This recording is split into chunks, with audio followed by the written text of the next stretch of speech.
We are back in Champaign, Lee Hall. Jack McInerney awaiting the start of Dakota and Tuscola for the 1A state championship game as we kick off championship weekend here at Memorial Stadium. Let's take a look at the road to Champaign. First for the Tuscola Warriors, 11-2 coming in as we take a look at their playoff road.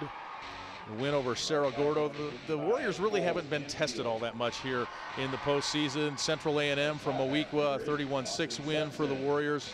The Cola Wars went the way of Tuscola, 42-7. They beat Brown County on the road, 33-14. For Dakota, things were a little bit closer. They beat Monmouth United 42-22, but the second round, the quarterfinal, the semifinal, all close games. Jack McInerney, Lena Winslow, a 16-7 win over Forreston. They beat them 16-9, and Aquin 25-21 as Dakota avenged a couple of regular season losses there, beating Forreston and Aquin in the postseason. Dakota and Tuscola for the 1A title. We're back in Champaign for the kickoff right after this. How come insurance companies tell me I can save like 40%? Before they even know what I need. How come my company never asked me my idea of financial security? How come nobody gives me a financial plan? I can understand. Country Financial does. Your country representative can help protect what you have now and prepare for the future. Somebody who knows retirement planning and insurance. Yeah. At Country, we always ask, what's your idea of financial security? And we are just about ready to get started here on our 1A state championship game, brought to you by Country Financial. Thanks to our great sponsors for helping make IHSA football possible here on the IHSA TV network. Let's go downstairs to Aaron.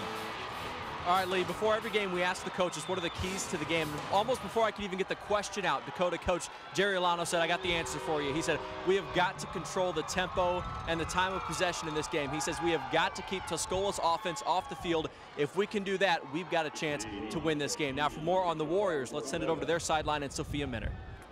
Lee and Jack for Tuscola. Coach Rick Reinhardt said, no question, this game is going to be determined for us by our men up front. He said, we are outweighed almost 50 pounds per man, and he said, we are going to have to play fast up front in order to counteract their size. He said, offensively, pass protection is going to be a key for us. And again, we're going to have to bring our speed because we know they're going to bring the power and the size. Lee and Jack, back up to you to get this thing started.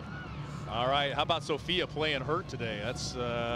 That's gutsy. Dakota will kick off from our right to our left. Ethan Feeney to do the kickoff duties, and that goes to Yoakum for KZ Westfield, for Tuscola rather. He's out across the 50-yard line. Nice return for Dan Yoakum on the short kick. He gets 23 on the return, Jack. I really wonder if that was planned, because you certainly don't want to give a team in the state championship game great field position to start out with, and here they are right at midfield to start with in that very potent offense. And Dakota had the wind at their back. The winds going from right to left. It's out of the south here in Champaign. Phil Meyer in the shotgun. He'll get things started, fakes the handoff, and we have a flag before anything can get going down there. Quarterback is Phil Meyer in his third season on the varsity for Rick Reinhardt. Full start on the offense. Go first down. So nice to have a veteran quarterback, not only during your regular season, but certainly when you start thinking about being in the state championship game, they have a 3-year starter. That's just tremendous for them. Yeah, a good look at Rick Reinhardt, the head coach of the Warriors. 3 receivers to the right side. It's Yoakum who just jet sweep. Ran that kickoff back 23 yards. He's out inside the 45-yard line, and pickup of about 8 there for Dan Yoakum, the 5'8", 150-pound junior. Well, I like the spread the field. Certainly when the ball is inside the hash marks, they can do that and have good balance offensively, and that certainly does stretch the Dakota defense.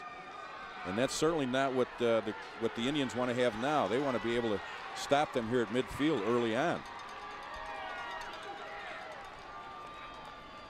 Second down and 2, and it's Dylan Hole with first down yardage inside the 30-yard line. Check that Meyer on the keeper down to about the 26-yard line. Pickup of 14. Well, what they're doing is with this motion, spreading out the linebackers, and he goes right up the middle right here with a little fake trap. and they get spun around, and he gets inside those linebackers, and he has, during the regular season, 800 yards rushing. So he's not afraid to run with the football. You'll see him look over the coach after they make the adjustments in the secondary to make an audible call. Here's Sexton on the jet sweep to the near side, and he's down inside the 20-yard line. That's Austin Sexton, a 5'8", 165-pound junior, pickup of 8.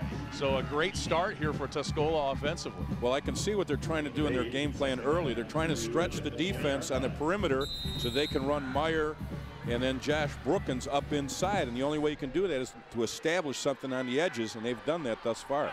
Meyer, the first-team All-Stater in the shotgun, and you would see 5 wide receivers and think, well, it's got to be a pass, but they like to run that jet sweep. They do a lot of things out of this, and they're not a one-dimensional spread offense. And here's Sexton in motion again. Meyer the keep. Not much that time. And that's what you can do with a quarterback like Phil Meyer, a 3-year starter. And you'll notice the high schools are doing exactly what the colleges are doing now. We have a stoppage play down here. Yeah, flag came in late. Personal foul against Tuscola. It looked like TJ Onstadt, their All-Stater, got mixed up there a little bit on the line play, and the flag came in after the whistle was blown. We'll take a look at the. There's Dakota defensively up on that line. Boyer, Rule. No, Feeney is linebacker along with Jake Apple, Fleming, and Bordner. And that's some size. I mean, across the board, they're 205, 250, 295, and 230. That's a big front four for high school football.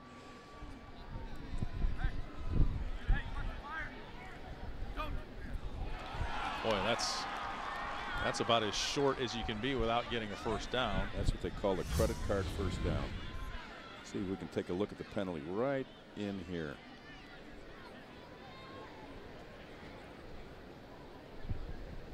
It's always the last guy they catch. Okay, they initially indicated the penalty was against Tuscola. Well, as we're going along here, it'll be interesting for our fans at home to watch. And it is against Tuscola. It looked like Onstadt was the one that got face mask. Maybe personal foul on the offense. The second guy always gets flagged, right? That's true. When they come up on the football in their formations, you'll see them come up, and then they'll look to the sidelines. And what the coach is doing is giving him a second read depending on what the linebackers or secondary coverage is. And this is a trickle-down effect from the colleges, but the linemen don't get down to the 3-point. They're in a 2-point. And Rick Reinhardt calls timeout.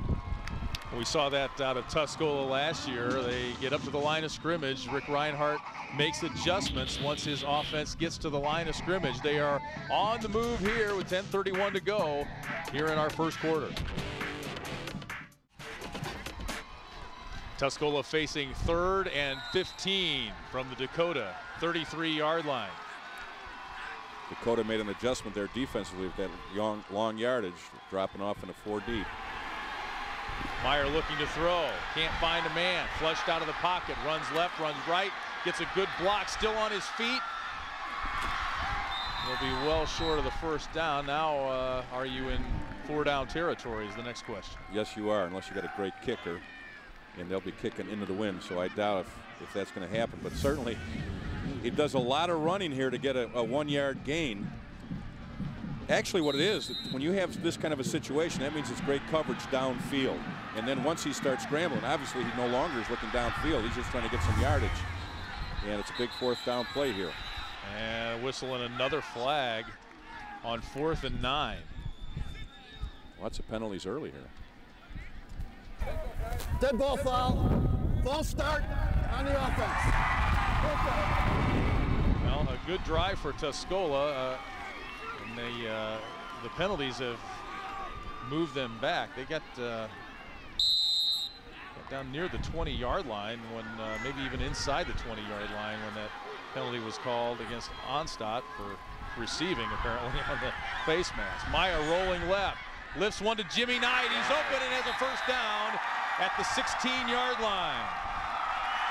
Well, the threat of Phil Meyer running on that sprint out was the key on that 16-yard gain. That's what they needed to get. They pick up a big, big first down right here. But when you look at Phil Meyer, he gets out on the edge and he's sprinting to his left, which is very difficult for a right-handed quarterback. But notice how he gets his shoulders turned up the field.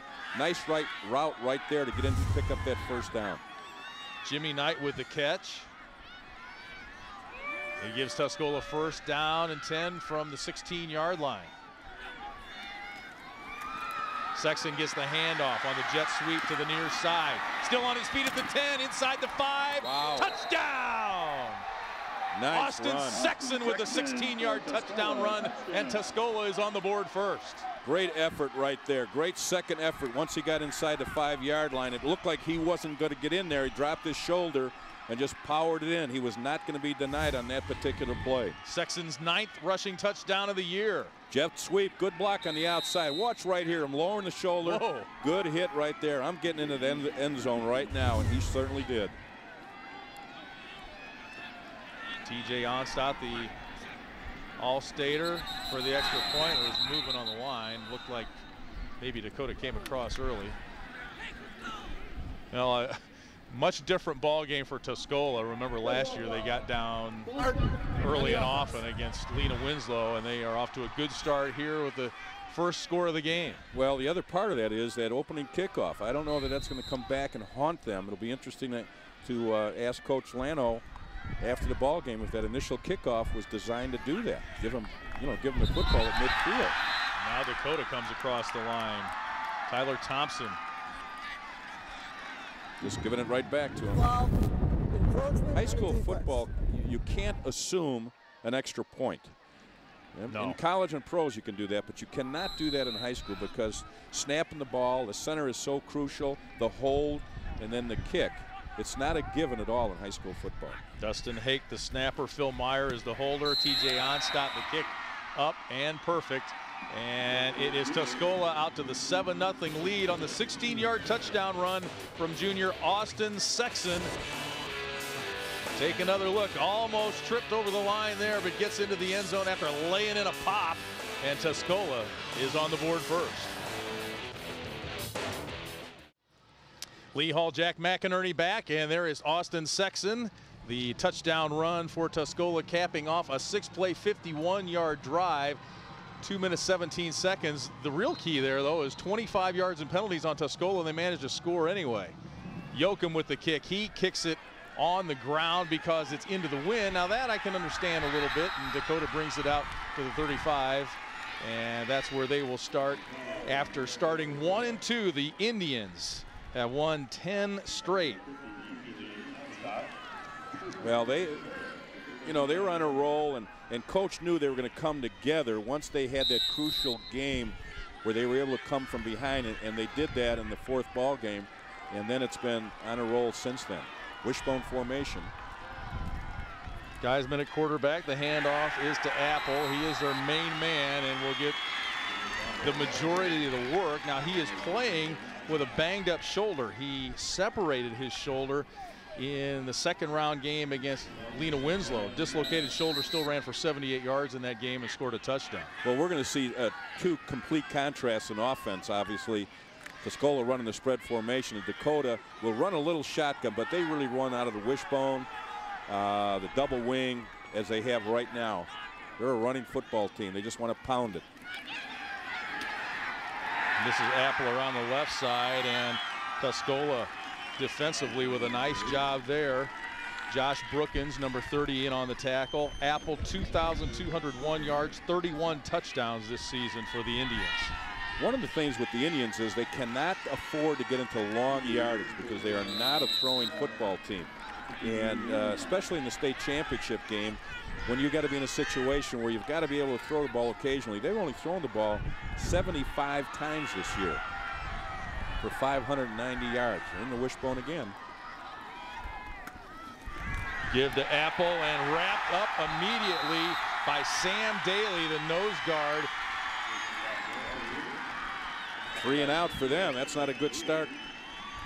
Caleb Wilson in on the tackle as well for Tuscola. You can see right there, the line of scrimmage is being dominated right there by Tuscola, and that's going to be the key throughout the ball game. What's going on at the line of scrimmage? They're just running a counter right there, but great penetration by the linebackers. Now they're in punt formation. What's interesting is, Lee, is that both of these teams average 30 points a game. Geisman, a great punt, bounces inside the 10. Sexton runs back there and picks it up at about the 10-yard line and brings it out to the 30 to 35. Oh, mama. There's a flag on the play. This might be coming back. Sexton takes it all the way to the house, 90 yards, 92 yards, but there's a flag back at the 33-yard line. We'll have to see where the flag is directed. Well, it's going to be against Dakota. Excuse me, it's going to be against the Warriors with the clip. But you talk about biting the bullet early. During the return, block in the back on the receiving team, spot foul, first down. Our officials today: Gregory Lindgren, Kenneth Colas, Theodore Storer II, Thomas Wedrick, and Kurt Kubler. Here comes the clip right up here, I think, right up there, right there. There it goes. Now, actually, what set up that entire punt is that when he fielded the ball, he started out to his right, and then he made a quick cutback to his left, and the whole flow was going in the initial direction, and he just went right down the sideline. And actually, he probably didn't even need that block. Coming out in the spread formation, and they're spreading the field. Be a lot of pressure on those defensive line and linebackers today to contain Phil Meyer. Meyer at the shotgun, standing at his own 19-yard line. Takes it himself and brings it out to about the 28-yard line, gain of about 5. Phil Meyer's an interesting story, Jack. He was the quarterback 2 years ago. The offense was sputtering in the championship game. Winkie came in and relieved him. Then Meyer last year was running back, wide receiver, and now here he is back at quarterback on 2nd down and 5. It's great to have an outstanding athlete, and when you can play other positions, that's what you have. And he gets a feel for all those positions, so he understands them. There's your jet sweep again. Here's Sexton, and it's read beautifully that time. The tackle by Tyler Thompson for Dakota. Well, they've already run this play 4 times in that first series, and they're trying to get out on the edge. That's just an outstanding job right there. A combination of an outstanding defensive play and the fact that he was not blocked certainly does help. But what they're doing with this formation is that they have to spread out the field. They're putting all this pressure on the linebackers to stay inside, and that opens up the perimeter. Meyer rolling left, looking downfield, has a running lane if he wants it. Instead, he flips it out to Sexton, but it's a little bit short, and now flags after the whistle. Again, we're going to see Phil Meyer rolling to his left, and when you get a right-handed quarterback going to your left, that's ideal for a defense. It's an illegal forward pass on the offense for loss of down. He was past the line of scrimmage there on that sprint out. But this is something when you have an athlete you want to do. You want to get him on the edges. That puts a lot of pressure on the defense because he can either run or throw. Now, it's more difficult, obviously, for a right-handed quarterback going to his left. But when you have a versatile athlete like Phil Myers, it doesn't take much for him to get the ball downfield. Dylan Hold punt into the wind. Little end-over-ender. It didn't get much. And Dakota will take over at the 44-yard line. Punt of just 21 into that wind. Great field position. Well, averages 30 yards a punt, so you can see what the wind did to him there. Now it's Dakota's turn to try and get something going offensively. There's a look at those penalties already. Tuscola already 50 yards in penalties, and they lead at 7-0. There's Jerry Lano trying to get something going here. They were stopped on their first drive. Quick pitch. And here's the pitch to Thompson.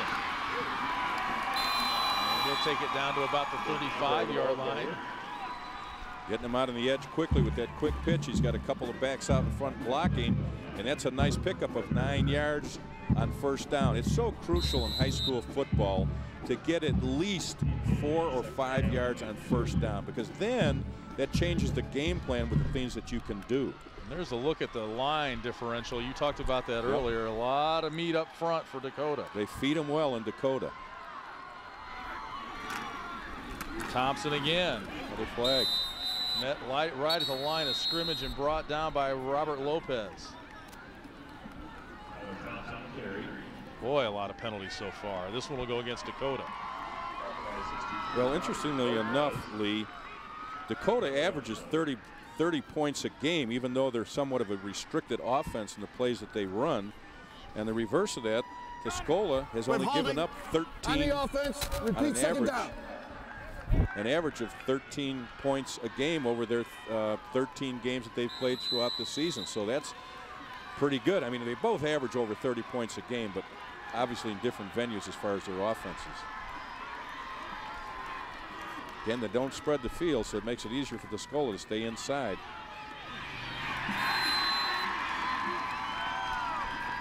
They're going to have to spread them out. Carry that time. They're going to have to spread them out because Tuscola's defense is just too tough inside. Now they have that in their repertoire to go a little wider. They do run out of a pro I formation. But, you know, it's like anything. You got to the state championship game running that offense, and you're going to stay with them. There's play action. Geisman back to throw, looking downfield, and defended well and picked off.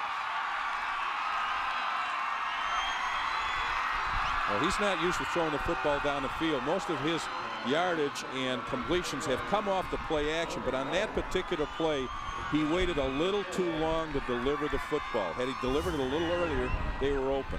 Just a good play, great camera work right there. And it's just who wants it more. He had good position on the inside. As you come right in here, you can see there he is on the inside, and that's great defensive position. Junior Nolan Walsh with the pick. Connor Fleming was the intended receiver. So the Tuscola defense stepping up here. Meyer stands at his own 20. Give on the jet sweep. Jet sweep is to Sexton, and that play is not going to work this time either. Played very well that time by Dakota.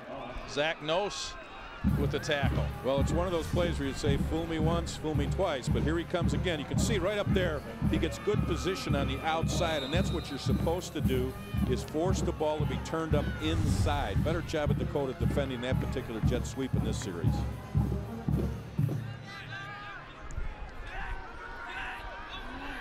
Second down and 13. Tuscola the 7-0 lead. Nice route. And it's complete to Yoakum. He's on his feet across the 30-yard line. Pickup of about 10. Nice job there of spreading the field and just settling down between the corner and the linebacker. Just a good throw and a good route. Phil Meyer, 2,191 yards passing this season. There you get a look at how Rick Reinhardt's teams have exploded this season in the first half of the ball game, outscoring their opponents. 25 touchdown passes, only 6 interceptions for Phil Meyer. See them changing up the defense here. And only one linebacker there, and he's what it basically is, a spy for the quarterback. Dylan Hull with the catch. That's a first down for Tuscola. I'm very impressed with Phil Meyer's delivery of the football. 11-yard gain there, but he has excellent mechanics and puts a lot of zip on that football. Watch his mechanics right here. Good form, gets the ball up, good step, going over the top, good release. But it's always nice when your receivers run good routes. And he takes what's there. I mean, he's a high school quarterback. He's looking off receivers and looking left, looking right. That's the advantage of the spread formation. Good Yoakum can't hang on. Good play by Ethan Fine, the middle linebacker, number 58, making that play. The ball should have been caught, but the hit, he didn't give up on it, and the hit was the key. Yoakum 5'8", 150. There's not a lot to him. He's got Watch him right there, great Lee. wheels. That's a good hit. Comes right through with his legs. Ball should have been caught, but the hit dislodged it. 6'5", 250 against 5'8", 150. That's a licking. 2nd and 10. 3:08 to go here, first quarter. 1A state championship game. Dylan Hull with the catch, stayed in bounds and has first down yardage in Dakota territory. One of the toughest parts for a coach here, Lee, is the fact that there's 8 players for Dakota that go both ways. So it's tough to make adjustments in between series. Now here's a nice out cut right here. Knows where the first down marker is, plants, and stays up in bounds, picks up that first down. They're on a drive here, throwing the football. Looking back for the call to make the adjustments and the audible. That's one of the reasons why the offensive linemen do not get down in a 3-point stance. They stay in a 2-point. Sexton in motion. Meyer handles a tough snap, takes it himself, and runs for first down yardage all the way down to the 32-yard line. Pickup of 13 for Phil Meyer, and that is the beauty of Phil Meyer. He can hurt you 2 different ways, multi-dimensional spread offense, and that is something that's awfully difficult to defend. Well, the play prior was the jet sweep, and then they come back right here. Now he did drop the football, but he gets inside behind the blockers and does a nice job right there. And there's Lance McCauley coming up to make the touchdown saving tackle. Take a look at the total yards, 126-7, and that's with a multitude of penalties, 50, 60 yards of penalties already for Tuscola. Inside handoff that time, and a gain of 2 or 3. That's just second down and 7. That's just a keep you honest play right there, Lee. When they run up inside the tackles, they want to make sure that linebacker stays home, and also the fact that those defensive tackles don't start stretching out the edges where they can't get outside on the jet sweep or the option or any of the belly plays. Good shot right there of Ethan Fine. He's a heck of a linebacker, 6'5", 250, and he runs really well. He's an all-stater, a 1A all-stater. 9 returning starters on defense for Dakota. Tuscola taking them at him. Here's another jet sweep, and they've pretty much got that play sniffed out here in the waning moments of the first quarter. Well, the key to that play is that the cornerback slows it down where he can't get out on the edge and turns it up inside, and then after that it all becomes hustle on the defensive part where they get to the football quickly and negate what could possibly be a long run. He only picked up 2 yards there, so now they're looking at 3rd and long. Trips on the wide side of the field. Tight end on the short side. 3rd and 8. Brookins is the running back. Kind of the wingman back there for Phil Meyer. Dakota's playing man under and quarters deep. There's a little bubble screen. Great job. Little flip out to Sexton. Nothing much there. Will bring up 4th down. Gain 2 on that one. Good defensive reaction here, getting to the football out on the perimeter. You can say he delivers the ball well, but just a good job there of shedding the blockers and coming up and making the play. That's an outstanding job because he had that receiver right in front of him, and Connor Fleming came up, shed the blocker, and made the play. Good football play. 4th and 6. They need to get inside the 22. Bootleg. Meyer has a man open, and first down yardage down to the 12-yard line. That's Jordan Scribner, his first catch of the day, good for 16 yards and a Tuscola first down. That should have been a giveaway when they were in that formation, because that was a tight running formation. When you need long yardage, that's not what you're going to be in if you're a spread team, and that's how you run the bootleg out of that particular play right there. He gets on the edge.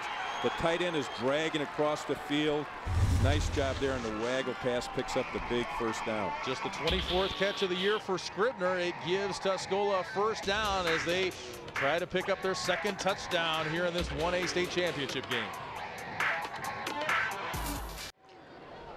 Welcome back to Champaign-Urbana. Lee Hall, Jack McInerney with you. Tuscola leading Dakota 7-0. They've outscored their opponents 148-20 in the playoffs, trying to take a 14-0 lead. And Jack, Phil Meyer hitting his 5th different receiver today on that first down play. Well, as we mentioned on the open, he's a coach on the field. He's not, doesn't get rattled. Quarterback draw there. Flag on the play.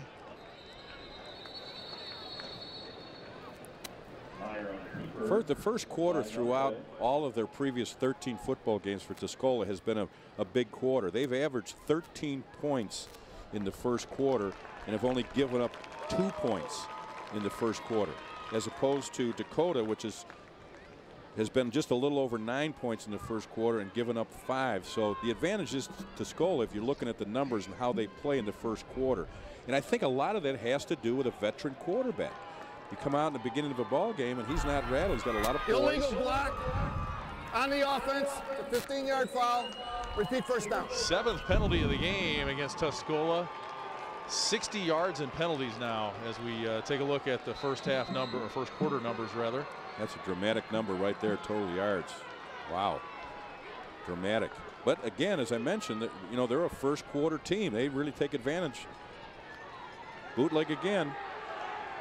Meyer looking downfield, nobody open, little pressure, and gets it away before he's tackled by Adam Lawson. Nicely defended right there. But part of that is running that particular play into the short side of the field. You don't have that much room to operate. He runs out of room early, and so do the receivers. In the previous play, they ran that. They ran it to the wide side. It gives a lot of leverage for the receivers and for the quarterback. As you would imagine from those yardage numbers, the time of possession favoring Tuscola. Nice throw. That's Scribner again, open at the 15. Get a little chunk of that back, pick up a 12. Bring up 3rd and 13. Nice job here again of throwing the football on the run. You see him, the jet sweep motion. He gets out there on the roll. When you're a runner, it's great to have a quarterback that can get out and run and throw the football. That puts so much pressure on the defense, as it has done already for Dakota. 3rd and 13, 4-down territory for the Warriors. Meyer rolling to his right, looks in the end zone, has Dylan Hull, but he can't hang on. Defended there by Matt Ryan, the junior for Dakota. Excellent throw. Excellent throw. Put it right in his hands. Nice roll out here. Crack back right down there at the bottom of your screen. Good cut. Good outcut. The football is right on the money. Just didn't catch the ball. Look at this excellent throw right there. Took his eyes off it momentarily.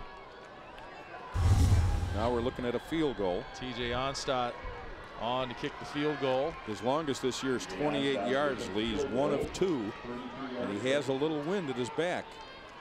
32-yarder for the All-State defender. Phil Meyer the hold. The kick is up. It's long enough. Nope. But no good. Wide right, they say. So the penalties jump up and bite Tuscola that time. Had a chance to take a 2-touchdown lead, but unable to get in the end zone. Can't convert the field goal. And it's 7-0 Tuscola with 11:04 to play here in the second quarter. Back in Champaign, Dakota tries to get something going offensively. 7 yards and a turnover to show for their 2 possessions here in the 1A state championship game. And the give that time is to Connor Fleming up the middle. Not a lot there. Well, kind of to give our audience an idea or flavor for what Dakota has done over their 13 games. They average 30 points a game. They run the ball on an average for 280 yards a ball game, and they throw the football for an average of 45 yards a game, which totals 325 yards of offense. Now that's a lot of offense, but the problem is there's not a lot of balance. 280 running and only 45 passing. Tyler Thompson, not a lot there. And they're trying to spread it out a little bit. Now we mentioned Apple is hurt. He's been playing with a separated shoulder and trying to balance it out a little bit, maybe spread the wealth a little bit, so to speak, but not a lot doing for Dakota offensively so far. Well, they can try and spread out the formations, but if I'm coaching against them, I know by scouting them and or looking at the stats, they don't throw the ball a lot and they don't throw it well. And if you don't throw it a lot, you're not going to throw it well.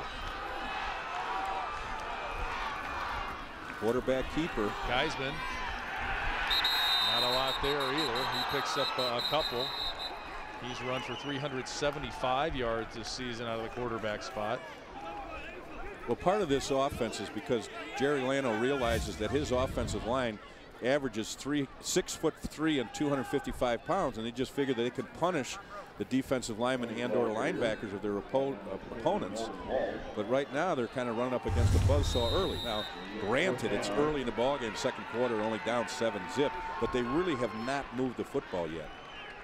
That's the kind of thing that can wear on a defense, though, too. And by the time fourth quarter rolls around, well, especially Lee, when you're playing 8 players both ways. Now, granted, Tuscola's playing 6 players both ways, but for Dakota, quick kick. Geisman, the quarterback, also the punter. And Sexton had it, but did he control it? They say yes, he did get it back, although Dakota was right there on it. Good field position again. Kind of a dangerous play there on that rugby style kick.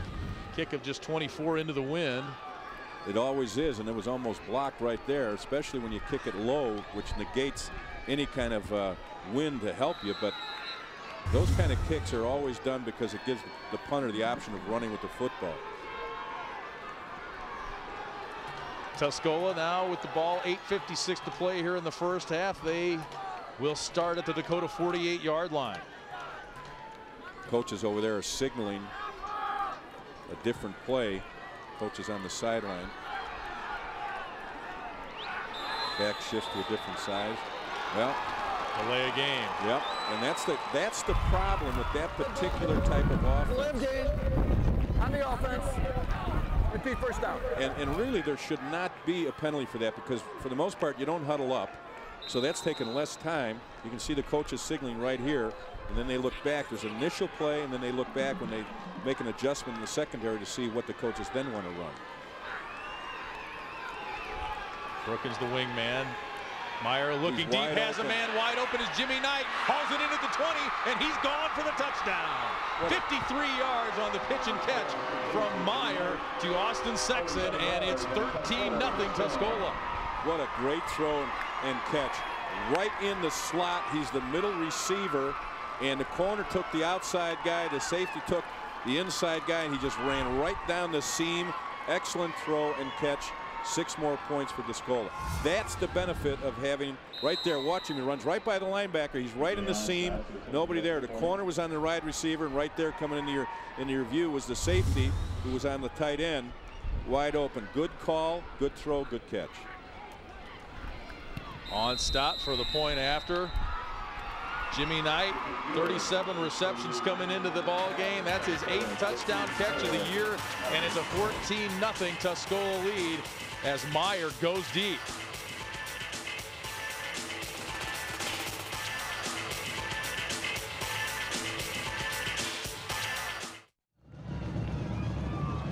Lee Hall, Jack McInerney back with you. 14-0 Tuscola, the win. A beautiful day for football. There's a look at Phil Meyer.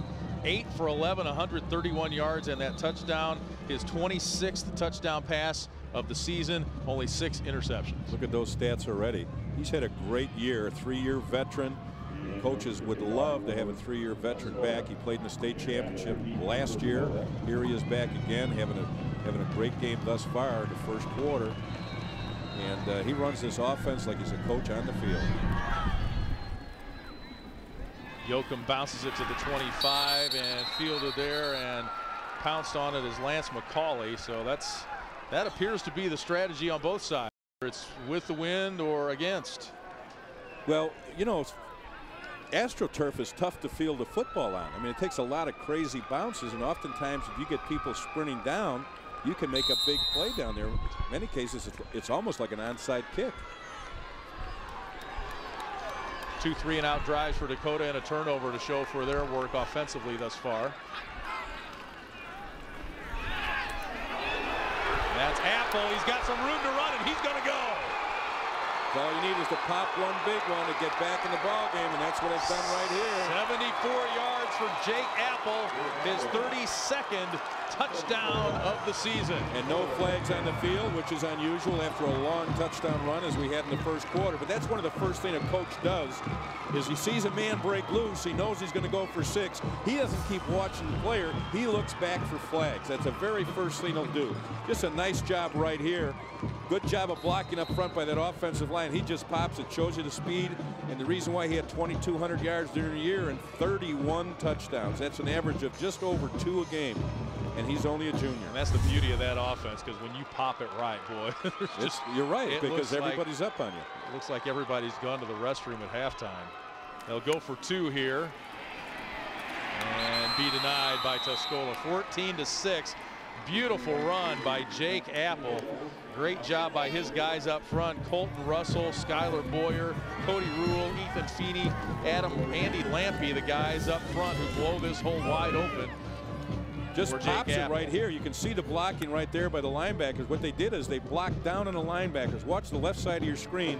They wall off the linebackers right there. He cuts back against the grain, and he's running right up into your living room right now. Now, he might have a bad shoulder, but there's certainly nothing wrong with his 2 legs. Nice job. Gets him right back in the football game. Boy, well, the last 2 scoring drives had taken a total of 22 seconds. It was an 8-second pass play for Tuscola, and now the Indians get on the board with that 74-yard run from their senior running back, Jake Apple. The 1A record is 81 yards. Kent Patrick for Carthage against Arcola, a different member of the Cola Wars. You can see that sideline shot of the coach right there. Just a sigh of relief. They're back in the ball game. Brookins on the return out across the 45 rather, about the 46. Return of 15. Check that. Jake Apple is only a junior.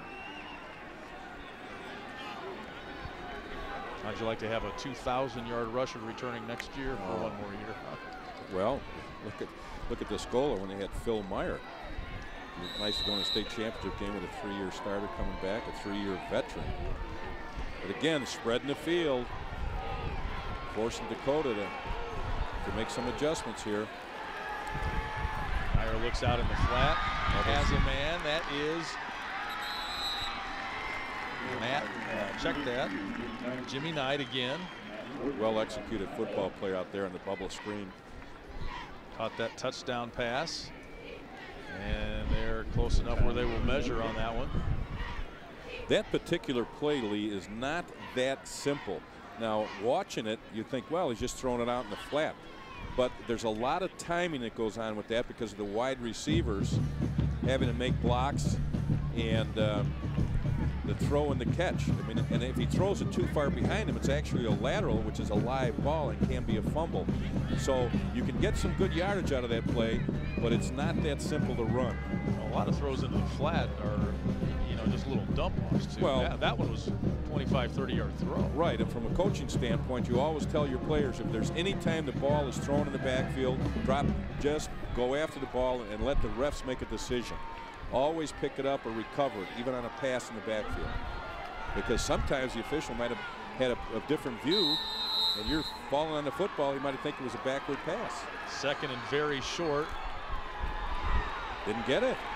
Did not get it. Just a quarterback lead following in the running back, and the defensive line did a nice job of stuffing him right there. Skylar Boyer in on the tackle. You can see him just lead the running, follow the running back right there up into the hole, but good penetration right there. A little hold right there at the line of scrimmage, but just a nice job of squeezing down there by the defensive line of Najos, Roos, Boyer, Lawson. Excellent defensive front there. That'll be third and about a yard. It was only about 6 inches the first try. Here's the jet sweep. This time is Jimmy Knight. He'll step up inside and get first down yardage at about the 41-yard line. Pickup of 3 is good enough for a Tuscola first down. It's a lot easier to get out on the edges and let a good back decide whether he wants to outrun or cut it back up inside. But again, with that play, the wide receivers have to do a nice job of maintaining contact on the defenders and blocking to allow him to pick up that first down. Again, it looks easy, but that's not an easy play, especially for the wideouts. 14-6 our score. Meyer looking deep. Oh, bad throw. I thought he was looking at Jimmy Knight, and he threw it. There really wasn't anybody in the area. Austin Sexton came over after the throw was made, but maybe a little bit of miscommunication there. Very, very much so. I think he might have got hit right. Yeah, I don't know who he was throwing it to because both his receivers were on the outside of the hash marks. Now right there, he obviously had trouble stepping up into it, so he was throwing off his heels, which put it up in the air, but that's not the kind of throw you want to see out of a veteran, putting it up for grabs. 2nd and 10 for the Warriors, all black and gold. Tuscola flags were flying at the pregame party across the street. Pass is complete to Dylan Holt for a first down. He runs really good routes, very precise routes. Goes down the field, makes a little move to the inside, quarterback is sprinting out, which puts pressure on the defenders because he can pass or run. But you can see what an excellent pass route that was. Puts the ball right on the numbers, picks up the first down. Good run, good throw. 16 yards on the catch. It's another first down for the Warriors.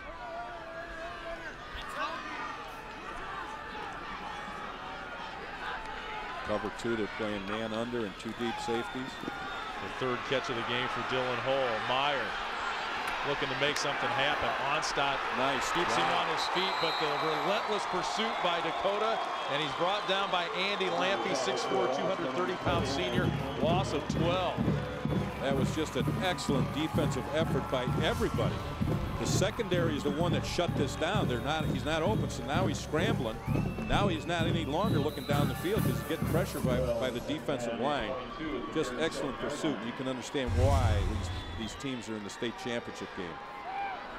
Super job by the Dakota Indians. 2nd and 22 now. They have to get to the 15-yard line for a first down. Meyer looking again and nobody to find. Just well covered by Dakota. The throw behind Brookins is incomplete.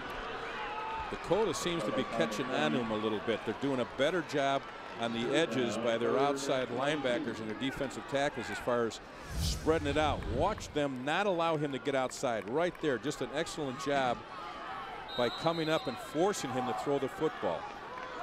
If you let him out on the edges, he's going to turn up the field, but they're not allowing him to do that. So Lano's made a nice adjustment in that timeout that we had between quarters. 6:06 to go here. 3rd down and long for Tuscola. Throwing it up down the far sideline and broken up by Matt Ryan. Good coverage. Jimmy Knight was the intended receiver. Well, they're trying to get, it's a kind of a complicated thing. They're trying to get Meyer flushed a little bit out of the pocket, but also trying to keep him contained on the edges. Well, that's what they're doing. They're doing a great job of it. You can see real good coverage right there. Matt Ryan underneath him. Nice job. Ball's a little overthrown, but he just ran with him all the way. A 5'10", 165-pound junior. Nice defensive job. Dylan Hull standing at the 50-yard line, his 2nd punt of the game. He's got the wind at his back. Nice spiral, but hits the turf and bounces into the end zone for the touchback punt of 37.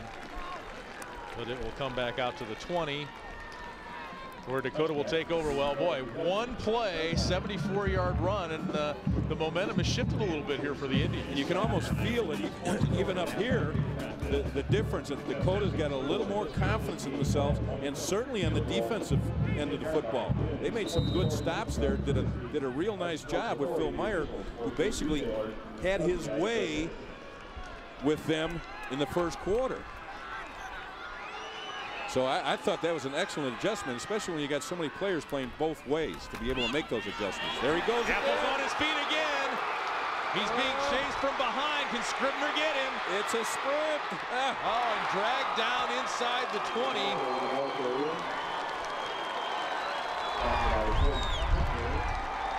Jordan Scribner saving the touchdown there after a gain of 60 yards for Jake Apple. 134 yards on his last 2 rushes. Same play as before. The defense blocked down, and he just cut back and used his speed right there. And it's tough for a player to go both ways because he runs out of gas, and that's exactly what he did right there.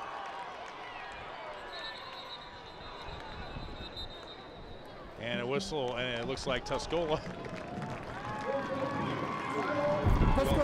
take timeout just in the nick of time. 5:31 to go here, 2nd quarter. It's Tuscola leading 14-6, but Jerry Lano's Dakota Indians are on the move.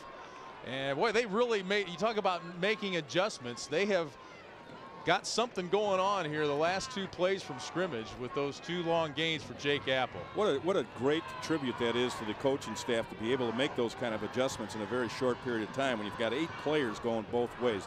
That is so darn difficult. It's one thing to get them off on the sideline sit down, have the chalkboard there, and be able to talk to them if you're platoon football, or even if you're playing 2 or 3 players both ways. But to make these kind of adjustments in a big game like this is just tremendous coaching on their part. How about Dakota? They had 7 yards offense after their first 3 possessions. Now they've got 147 yards rushing. Well, and it's not as if they're spreading out the defense, because again, with that big offensive line, they like to stay up inside, and that's what they do. You know, you have a 255-pound offensive line that's averages 6'3". You just figure, I'm going to wear him down and wear him down, and hopefully my good back, Jake Apple, will just pop one loose, and that's exactly what he did. I thought that coming in, this was a challenge for Tuscola's defense. They faced a Lena Winslow team last year, similar style, same conference as Dakota, and you know, Lena Winslow ran it right at them all game, and another flag. We've seen a lot of laundry here today in the first half. We certainly have. The other part of that, Lee, is that in Dakota, it doesn't really spread the ball around. Oftentimes when you run these kind of offenses, a wing T, you've got 2 backs of equal ability or of equal yardage, and so that the defense can't really focus in on one. But really, Jake Apple is really the go-to guy for him, and that really does limit what they can do. 11 penalties combined for these 2 teams here in the first half. 1st and 15. Apple met at the line of scrimmage, maybe picks up a yard. Coming off a 177-yard performance against Freeport-Aquin in the semifinal. And you talk about how much they use him and how much they pound with Jake Apple. They ran 32 plays in the second half of that game. He touched the ball 23 times, and that's with a dislocated shoulder. Well, and you know, he's the type of player I want the football. He is the kind of football player who plays both ways, and he's just a hard-nosed kid. And with those kind of stats, it tells you that he gets the ball an awful lot. Geisman will roll out and look downfield. Oh! And he had 2 guys, and it looked like it was intended for Thompson initially, but Matt Bortner was there. Well, if they only 83, and neither one of them could get this. If only one of them had been there, it would have been a good play. But you can see right there, not a well-designed route. You never want to have 2 players within 5 yards of the football, 2 receivers within 5 yards of the football, because that obviously brings more defenders.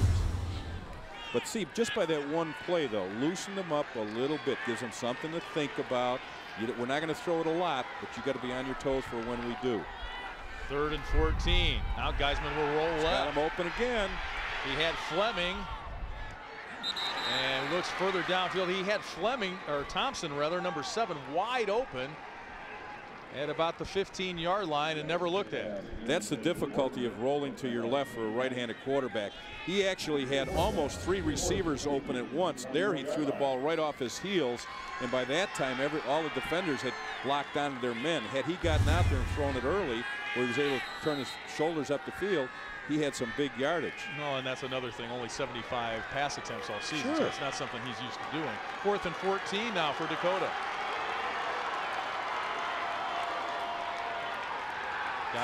Throwback screen. Throws back to Apple. Oh. And that will be a penalty against Feeney. Well-designed play. Since it's 4th down, they're going to decline it, obviously, but a well-designed play. The throwback to Apple out in the flat. And that's a series. They set that up with the previous play when he rolled out. We have a block in the back. On the offense, that penalties decline.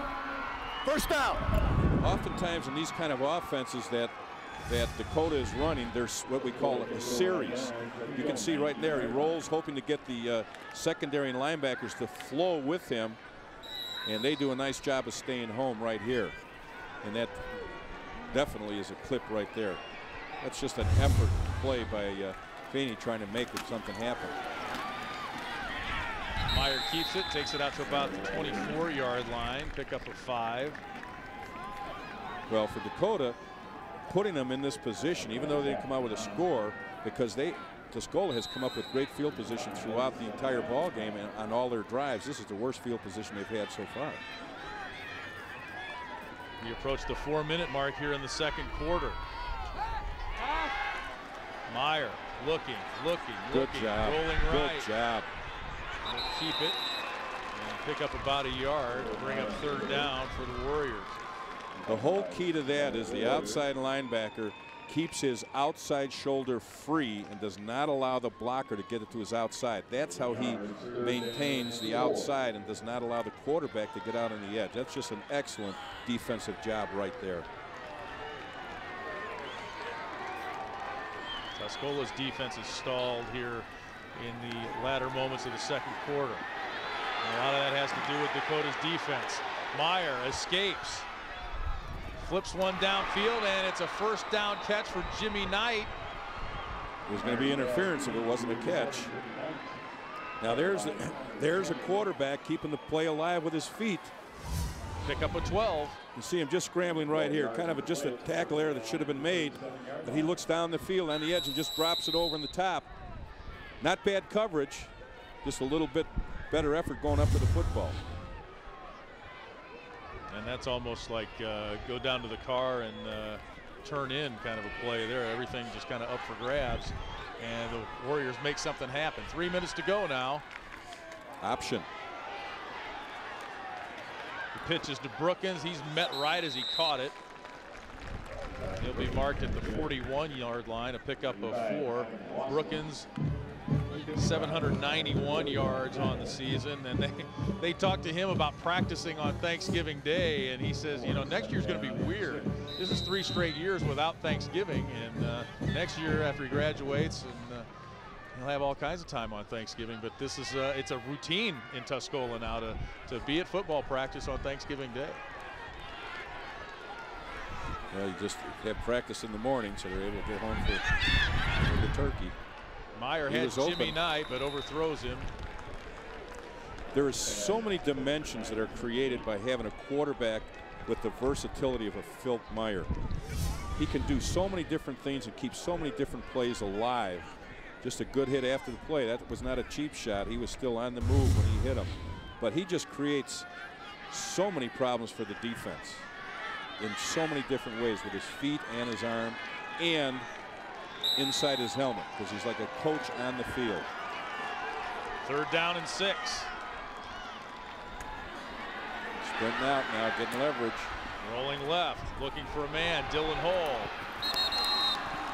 Well covered there by Dakota. Their defensive backs have done a whale of a job here in the 2nd quarter. Matt Ryan on the coverage that time. Not only their defensive backs, but their entire defensive line has been a tremendous adjustment in the 2nd quarter, keeping Phil Meyer stopping from sprinting out and getting down the field, especially when he's forced to roll to his left. That's the ideal situation for a defense, to get a right-handed quarterback to go to his left and put the pressure on him, because that's where you're going to get some interceptions, because he's forced to lay the ball up because he can't get good technique going downfield. Senior Dylan Hole with the punt. Drew Geisman fields it, still on his feet, gets out to the 35-yard line where he's finally dragged down. And Dakota will have the ball with 1:56 to go into the win, trailing here 14-6. It's so crucial to catch the football on AstroTurf. You don't really want to necessarily have your fastest guy back there. You want to have a kid back there that's got good hands, because if it hits the turf, you could lose another 20 or 25 yards with a bounce. So I'd rather have a kid that's got less breakaway, but I know is going to catch the football. Well, that's one of the things the Dakota radio guys said. You know it's 1A football when your quarterback is receiving punts. Oh, sure. Yeah, when you have 8 players going both ways, that's going to happen. Geisman now under center, backs in the eye. The give is to Apple. And maybe a yard or 2 there. We talked about this formation. It's in their repertoire, the pro I, which really spreads them out a little bit more and can help out a little better for them with the play action pass. But from that standpoint, it also gives Apple a better opportunity to read the defense, because he's deeper. He's 7 yards off the line of scrimmage, so he can have a better job of reading where he's running, as opposed to being right up on the line of scrimmage in a 3-point stance. Jake Apple describing the Dakota offense. He says it's a 3-3-4. We get 3 yards on 1st down, 3 yards on 2nd, 4 yards on 3rd. And that's a pretty good description of it. Now he takes the pitch, and he's marked at about the 39-yard line, pickup of a couple more. In many cases, some people would say that that is Dakota's pass. the pitch. And they're getting it to Apple. That's not a bad play. That's basically a power pitch. He had 2 running backs out in front of him and a pulling tackle, trying to get out on that edge and find a lane for him to squeeze through. Now they're looking at about 3rd and 6, coming out of the pro-I formation. They've done it this way for 23 years under Jerry Lano at Dakota. Here's Apple, a good run, first down across the 45 to the 46-yard line. Not by much, but he got it. That was just a sprint draw out of the pro-I formation. The quarterback sprints out and then just gives it the tailback on a draw play. And we have a... He's getting up slow that time. That shoulder is really bothering. You can see he's kind of got that one flap down there. What a gutsy young man to play the entire postseason with a separated shoulder. What a great block there.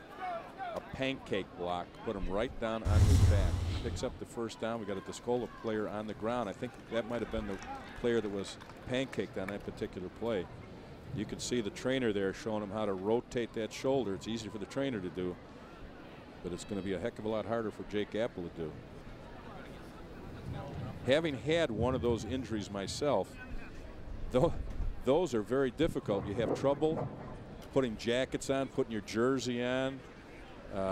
Even at night, when you roll over in bed, if you have a dislocated shoulder or one that's almost there, it actually can pop out when you're rolling over. So, I mean, there's an awful lot of discomforts to that particular type of injury.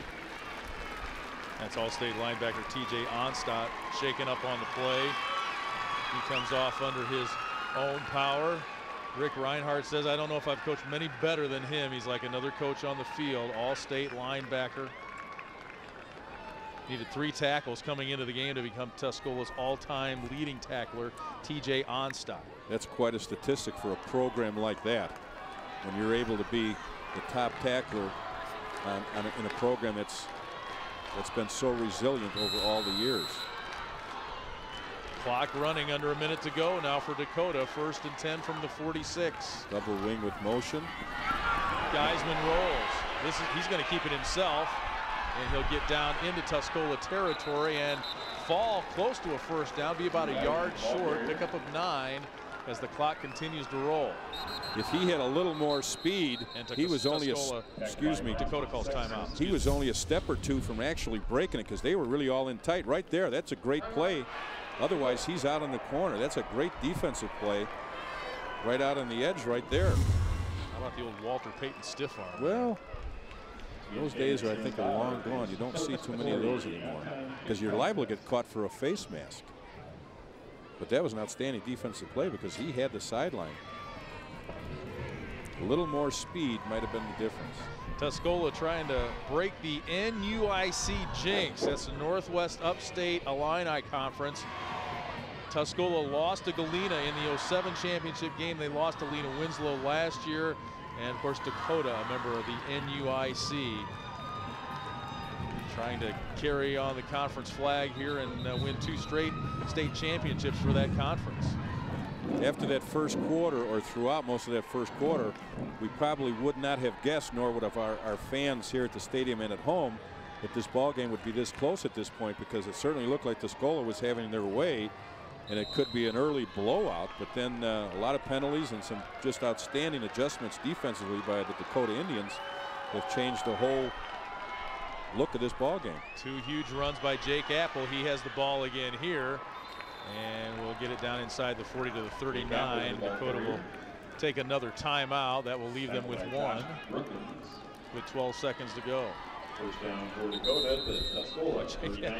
What a tough guy. I mean, he ran off there and gave that, you remember Jeffrey Leonard from the Giants in 1987 when he'd hit home runs and kind of do that one flap down as kind of a cool thing. But Jake Apple's not doing it because it's cool. He's doing it because he's in a lot of pain, but he's back out there.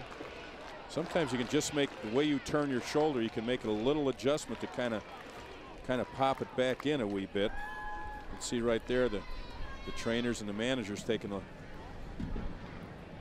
good look at Jake and making sure he's hydrated. Good shot of the coaching staff right there. Coach Lano, what a strange off season for him. He retired. The job search didn't go all that well for the Dakota new football coach, so they went to him and said, Coach, We want you to come back. And sure enough, he says, I bleed maroon. So he came back, and he thought it was time to go. He wanted to leave the program in a good situation. 9 starters coming back on both sides of the ball, but he came back, and here he is back at the state championship game. Sprint draw again. Apple takes it down to the 36-yard line, and that'll be the final timeout for the Indians with 6 seconds left. Just hoping they could break one here. The other part of that story, Lee, was the fact that he did it for the right reasons. He got out of football because he felt as if he hadn't been spending enough time with his kids, and they were growing up, and he had some, obviously a lot of success in the football part of it, and so he was going to leave it in good hands, and he decided to retire. Now, he was still coaching 2 other sports, but he felt as if football takes an awful lot of time between the weight room and in the summertime with your camps and 7-on-7, and he just felt as if he wanted to get out and spend a little more time with his family. But then he decided, after they talked to him, to come back and take football, and of course he's done a tremendous job, as he has always done here at Dakota. Nice story by really a good coach and a good person. Well, on the other side of the ball, Rick Reinhardt, as I understand it, his part-time he's been retired as a full-time teacher since he came to Tuscola, his hometown, to coach. That part-time job was eliminated. He interviewed for a job at Bethalto Civic Memorial and couldn't take it. He couldn't leave home again. Kind of a strange offseason for both head coaches. Final play maybe of the first half here. Geisman looking deep. Oh, no. But that will be the last play. That could have been very dangerous. That would have been a backbreaker had that been picked off. Thrown it back against the grain. It was picked off, but lucky for Dakota, Lance McCauley was there to drive him out of bounds. Or, oh boy, that could have been huge. Absolutely. Good first half. Didn't start out that way. Charge, up 14-0. Dakota, on the strength of a couple of Jake Apple runs, has made this a ball game as we go to halftime.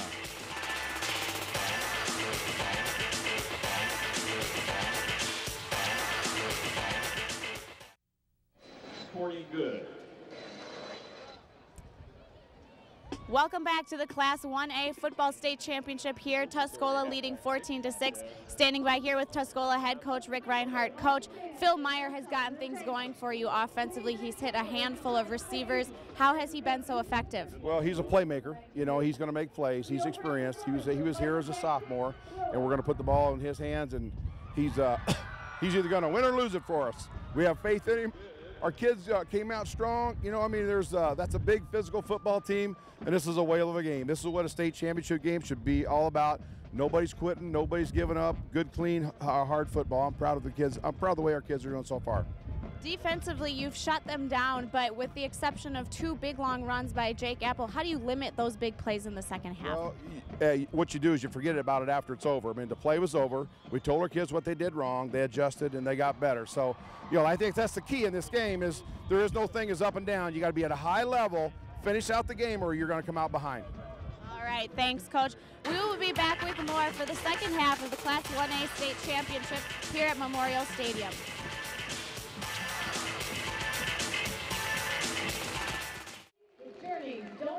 And welcome back to Champaign Lee Hall. Jack McInerney, Tuscola leading 14-6 here at the half as the Dakota Band entertains the crowd here today on a beautiful sun-splashed afternoon in Champaign.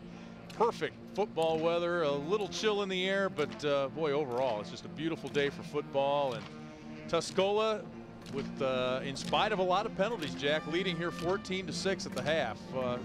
Over 50 yards in penalties there in the first half. 8 penalties combined between the two teams. Well, very surprising that this is the score that we have right now, because how it looked in the first quarter looked like it was going to be a blowout for Dakota. They couldn't make any adjustments, and then just during the break, for the most part, between the quarters, they were able to make the break. And of course, based on 8 players going both ways, it was a big adjustment. Here's a look at our first half highlights. As you mentioned, Tuscola going on top early. Austin Sexton, 16 yards on the first drive of the game, despite 25 yards in penalties. Tuscola scores and leads at 7-0. Then in the second quarter, it's Phil Meyer up top to Jimmy Knight, 53 yards, and that made it 14-0, and it looked pretty bad for Dakota then. They get the ball back, and the first play from scrimmage, it is Mr. Apple. Jake Apple, 74 yards. He added a 60-yard run that would have gone for a touchdown if not for a saving touchdown grab tackle at the 20-yard line. And there you get a look at the numbers, 250 total yards to 183, and again, a bulk of those on Dakota, 133 of those on 2 rushes by Jake Apple. But that's been enough for Dakota to get back in this ballgame. You look at the penalties, and those have been big really for Tuscola, maybe kept them out of the end zone at least one time there in the first half. Well, I'll tell you what, it's a difference of 2 contrasting teams as far as the type of offenses that they run. But you know, right now Dakota's on a roll. I really think that they have done a nice job of making adjustments. And Tuscola right now is kind of on their heels a wee bit. Now, if you're Tuscola, how do you get that momentum back in your favor? Well, when you have a quarterback as they have, the adjustments have to be made, but part of it has been Dakota's up front. Their defensive line has done a great job as far as keeping Meyer inside, not allowing him to scramble on the outside, and that's made a whole world of difference. And the other part of it is the secondary of Dakota has done a great job of tying up those receivers. That they have. Meyer hasn't had anywhere to run. He hasn't had anybody to throw to. The Warriors will have to try and get that figured out here at halftime as we come back for the second half of our 1A state championship game. We've got football for you all day here in Champaign. We'll see you back here on the other side of the break. 14-6, Tuscola the lead here at the half.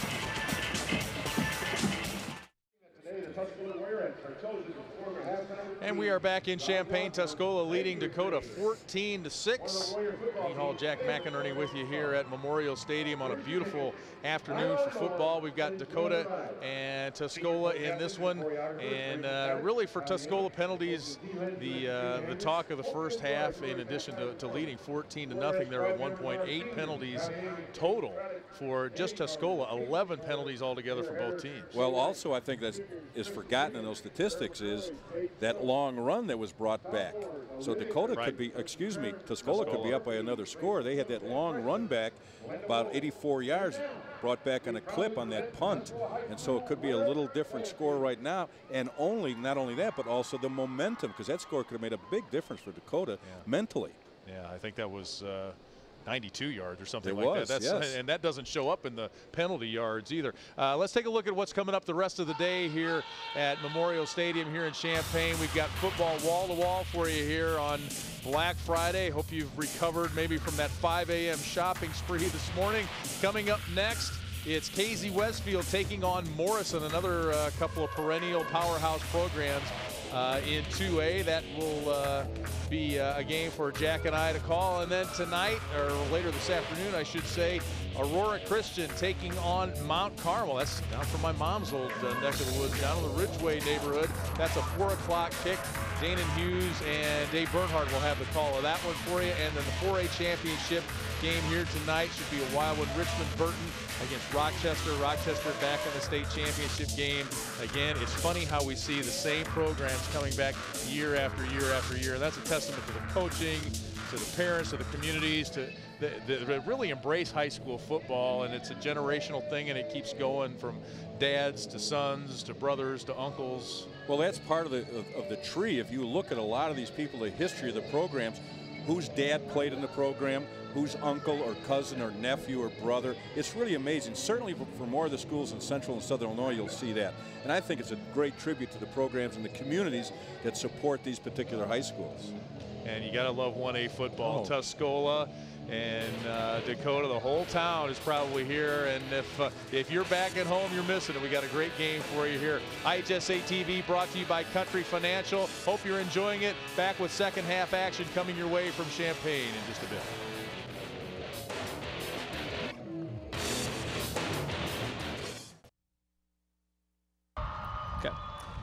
Welcome back to the Class 1A State Championship. Dakota trails Tuscola 14-6 at halftime. And Coach, it looks like Tuscola kind of came out and hit you guys in the mouth early, but you made some adjustments in that first half to get yourselves right back in this one. Well, I think we came out nervous.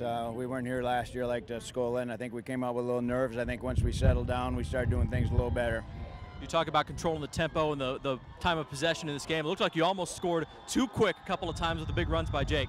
Yeah, but that's the only runs we've had. We've got to get back to our 3-3-4 and just pound the ball. I think our team's looking for big plays, and that's not us. We just got to go back to pounding the ball. How's Jake Apple doing? It looks like he's favoring that shoulder. There's a lot of heart for him in this game right now. He's been favoring that shoulder since the Lee win postseason, so he's going to play. You can't take him out of the game. Coach, thanks a lot. Good luck in the second half. Dakota trails Tuscola 14-6. Jack and Lee, back to you. All right, Aaron, thank you very much. Yeah, Jake Apple has been playing with a dislocated shoulder. That Lena Winslow game had 78 yards. That was a second round contest. And Forest in the next week, 166 yards. Freeport-Aquin the next week in the semifinals, 177 yards. So this is a kid with a lot of heart, a lot of guts, playing with that banged up shoulder, and he has been the man for Dakota, and he's the horse they've ridden here to the state championship game. Well, he's the old throwback type of high school football player that goes both ways. You can't take him out of the football game. He does everything for you, a defensive back and a running back. And part of the issue is that he is really their mainstay offensively. They don't have a lot of versatility in the offense. And looking at those first half stats, the thing that jumps out at me is that Tuscola has had 168 yards passing as opposed to Dakota's 6 yards. Now that kind of balance is just not going to make it in the state championship game. And both teams have put some yardage on the football as far as first half. Tuscola's had 250 yards as we looked at in our break, and 183 for Dakota. But that passing yardage really jumps out to me, and that could be the big difference in this football game, is the versatility that Tuscola brings to the field and the limitations that the Dakota has with their particular offense. Well, and the thing about Tuscola is too, they've worked guys in and gotten them a lot of yards running. Sexton has really come on in his rushing. Meyer has really rushed it a lot more lately, but Dakota's done a good job of shutting that down. They shut down the jet sweep after the first couple of times they saw that, and as you mentioned, they really haven't had much of a run game since. Well, they've been real good at shutting down the run. It's the pass where there's been some opportunities for Tuscola. Take a look at our first half highlights again in case you missed those, and we've got the first one from Austin Sexton, 16-yard run. Punishing run for him. He laid out a hit there as he got into the end zone. Then it was Phil Meyer up top to Jimmy Knight, wide open on a 53-yard touchdown strike. And one of two big runs for Jake Apple. This one, 74 yards. He had a 60-yarder, and Tuscola made the tackle at about the 20-yard line and kept them out of the end zone. That was a key play. Scribner with the tackle, number 29, Jordan Scribner with the tackle for Tuscola. That, you know, along with that touchdown run back on the penalty on the punt return for Tuscola, that was another huge touchdown saving tackle. It's often the plays that you see on TV but forget about later on as far as what could be big parts of the football game and what was the turning point here and there. You know, right now I think Dakota in halftime has got to come up with a way of throwing, whether it be play action. It doesn't have to be a long pass play. I mean, just medium yardage to get Tuscola to loosen up somewhat defensively. There you get a look at those penalties again. A huge key for Tuscola. That kept them out of the end zone one time as well, and they get that cleaned up. 82 rushing yards, not bad, but it's been a pretty good, well-played football game from that aspect. It certainly hasn't been wide open, but the team that has the ability to make it wide open is Tuscola. You could see by the pass play that Myers has the ability to throw the football down the field, but right after that particular play, I thought that the secondary kind of locked down a little bit more, and I kind of thought it was interesting, Coach's comments there about how the kids were a little nervous there in that first quarter or that first series, and Tuscola didn't seem to be that way at all. And maybe last year being here was a big difference. Right. Well, Jerry Lano talked about Monday's practice. He said our guys, as you take a look at Philip Myers' numbers in the first half, he said our guys were a little giddy Monday, and I told him, look, we're not going down there for a slumber party. We're going down there to win a state championship. And you know, Jerry Lano doesn't say a lot, but when he says something, you know, you pay attention, right? Well, it's difficult with high school football players. You never know what's going on in their mind. I mean, the maturity level is not so much the physical part of it as much as the mental part of it. I mean, we're talking about 16, 17-year-old young men, and there could be a lot of distractions, even though the state championship you would think would be the major thing at this point in their life besides the senior prom. But you never know. And Rick Reinhardt talked about, this week talked about routine. Last year we spent a lot of time trying to get on the turf at Eastern Illinois and making the bus ride all the way down there. We just stayed in our routine. We practiced at home. It's a 23-mile drive here to Memorial Stadium. It's just like as much as it can be, it's just as much like a regular season game as it can be for Tuscola. And you see how they got here, they not really tested all that much, and they go to Brown County, Mount Sterling, and I believe that was the 3rd straight year they played a semifinal on the road at Brown County. Well, again, when you come down to the state championship game and you're not being tested, that can make a difference in the outcome of the football game, because if there have been blowouts through the whole time and you're playing a lot of subs and that type of thing, it makes a big difference as far as the continuity of that first group. Dakota's road, they beat Monmouth United 42-22 in the first round, but avenged 2 regular season losses. After beating Lena Winslow 16-7, they avenged a regular season loss to Forest and beating them 16-9. Then the semifinal, they beat Freeport-Aquin 25-21. A couple of hard-fought games there and avenged those early 2 season losses. Dakota was 1-2 after week 3, and Coach Lano says it's like life. You either lay down and die or you get back up and fight, and this group had a chance to lay down. They didn't, and they are here playing for a state championship today and avenge those regular season losses in the postseason. Sometimes it's hard to convince high school players of that. As you mentioned, their early season record. Another example of that is in our 7A game tomorrow, Wheaton South. Wheaton South at one point perennial program in the larger schools, 2-time defending state champ. They were 1-3 at one point in the beginning of the season. Here they are tomorrow night playing for the state championship. A little squib kick there by Yoakum, and a nice tackle there made by Dustin Hake on the return. Looked like he was trying to get rid of the football there. And just one more footnote to that, Peoria Richwoods 0-3 start. No state champion has ever started 0-3. They'll play for the 6A state championship tomorrow against Crystal Lake Prairie Ridge. Only in high school football will those kind of things happen. 14-6 our score. Tuscola with the lead, Dakota with the ball, and a little bit of momentum on a couple of long runs by their go-to guy Jake Apple in the second quarter. I think this first series is going to be beneficial for them in order to do something here. Now they get an offside, they pick up an easy 5 yards, but they need to move the football. But the other part of that is if they don't score, Dead ball put foul. Tuscola Encroachment on the defense. Put Tuscola in poor field position, which would be critical here in the second half to start out. 9th penalty of the day against the Tuscola Warriors. Now, when we talk about balance as far as for them throwing and running, they're also got great balance with the penalties. They're getting a lot of yards in that third phase. Drew Geisman the give to Jake Apple. He's out across the 30 to the 31. First down? No. It'll be about a yard short. Well, that's the type of play. It doesn't look like much, but those are the type of plays that he has popped because of that particular offensive formation. The defense is in so tight that if he gets one little seam there, he's past those linebackers, because basically they have 11 players inside 6 yards of the line of scrimmage. You can see right now, all within that screen are all the football players. Apple has a first down, pickup of about 3, and you can just kind of feel that this Dakota offense is like a time bomb. Just tick, tick, tick, tick, tick, and it's just ready to explode again at any moment. Well, that can happen with Jake Apple carrying the football, but the other part of it is that Coach Lano really doesn't want too much of that to happen. He wants to pound the football down the field methodically, work that clock big time, control the football and control the clock, and get in for a score and limit Tuscola's opportunities to be on the field offensively. 1st and 10, give to Apple, left side. He's out to the 40. Pick up a 4. That's what you want on first down, is 3 or 4 yards. He's the single season scoring leader at Dakota High School. Those are all records probably that will not be appreciated until you're well into your years when you look back. He's still got his senior year to play too.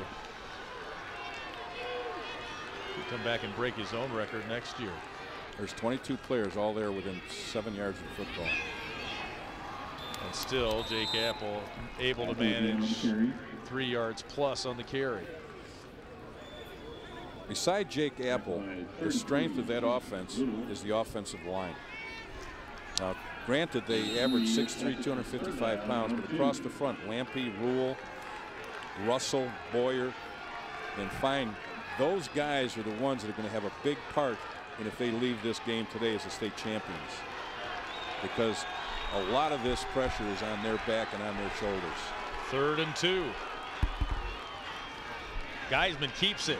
Met at the line of scrimmage, and he will not get there. Good job by Tuscola. Simple thing like picking up 2 yards and you can't do it. And again, just a nice surge by the defensive line of Tuscola, but also the linebacker. You can see he fakes in here to pull in the linebackers, tries to turn it back in, but a nice job there. Josh tackling him, yeah. Josh Brookins filled that hole nicely. 4th and 2. Well, this is awful early, but they could either try and draw him off with a long count or figuring to coming out of the wishbone. We're going to get 2 behind that big offensive line. Geisman the hard count. Gives it to Apple. He's got it and more. Oh, and a touchdown saving tackle by Dan Yoakum. Otherwise, Apple was gone. Pickup of 12 and a first down for the Dakota Indians. Wow, was that close. 4th down and 2. They're all bunched in. 22 players within 5 yards of the football. There's the seam right there. And that right there is a 6-point saving tackle. Just power football off tackle. Everybody blocks down. The 2 backs kick out. Apple up in the seam. Oh, that was a big tackle right there. Wishbone again for the Indians. And the give that time is to Connor Fleming, and he gets about 6. Well, if Tuscola wins this game, they can look back at a couple of tackles, one by Dan Yoakum. Jordan Scribner made that tackle on the 60-yard gain by Apple earlier and saved a couple of touchdowns. Well, this is the kind of momentum that Coach Lano wanted to have coming out in the second half here. Just control the ball, control the clock, methodically moving it down the field.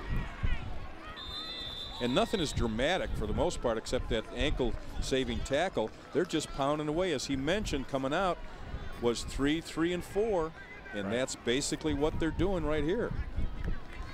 Fleming gets his 2nd straight carry and is within a yard of a first down as we tick under 8 minutes here in the 3rd quarter.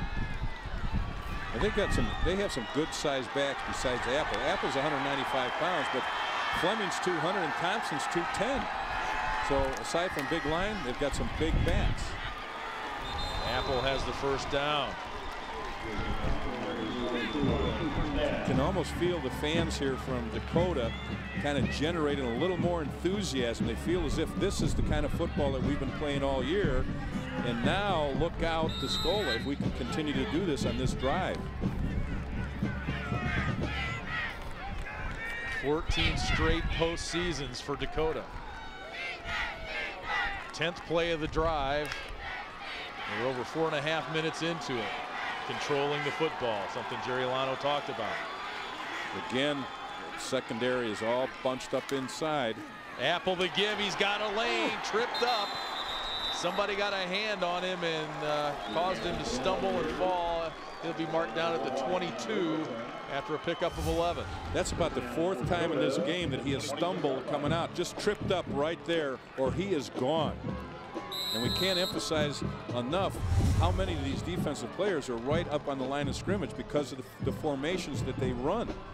And they're coming up, the corners are coming up to contain on the outside.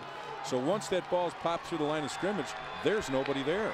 Yoakum got him again. Here's Apple up the gut. He's like trying to tackle a cannonball. I mean, he just rolls, and it's hard to stop one of those. It really is. And you get behind that big offensive line, and they're going to keep pounding on them. And of course, with the smaller class teams, they have a lot of players going both ways, and that's the same way with Tuscola. They have 6 players going both sides of the football, and that wears on you after a while. 2nd and 6, ball at the 18. Gives to Fleming. Yoakum making another tackle down at the 10. That's a first down for the Indians. The other side of this coin here is they've been going to Apple, the linebackers and the secondary has been key. Now they're making some adjustments. Here they're going away from him, although he's the lead back. That changes things as far as where the linebackers go in the secondary, and they're giving it to Fleming, who's done a nice job on this drive, making Apple kind of a guinea pig, if you will, as far as those linebackers pounding on him and letting Fleming make some yardage. This time it's Apple, looked outside, steps inside instead, and he falls into the end zone for the touchdown. Jake Apple, 10-yard run. And kind of a microcosm of his season. Nothing flashy, just gets the job done. Exactly, and he earned every one of those 10 yards right there. Just an outstanding effort.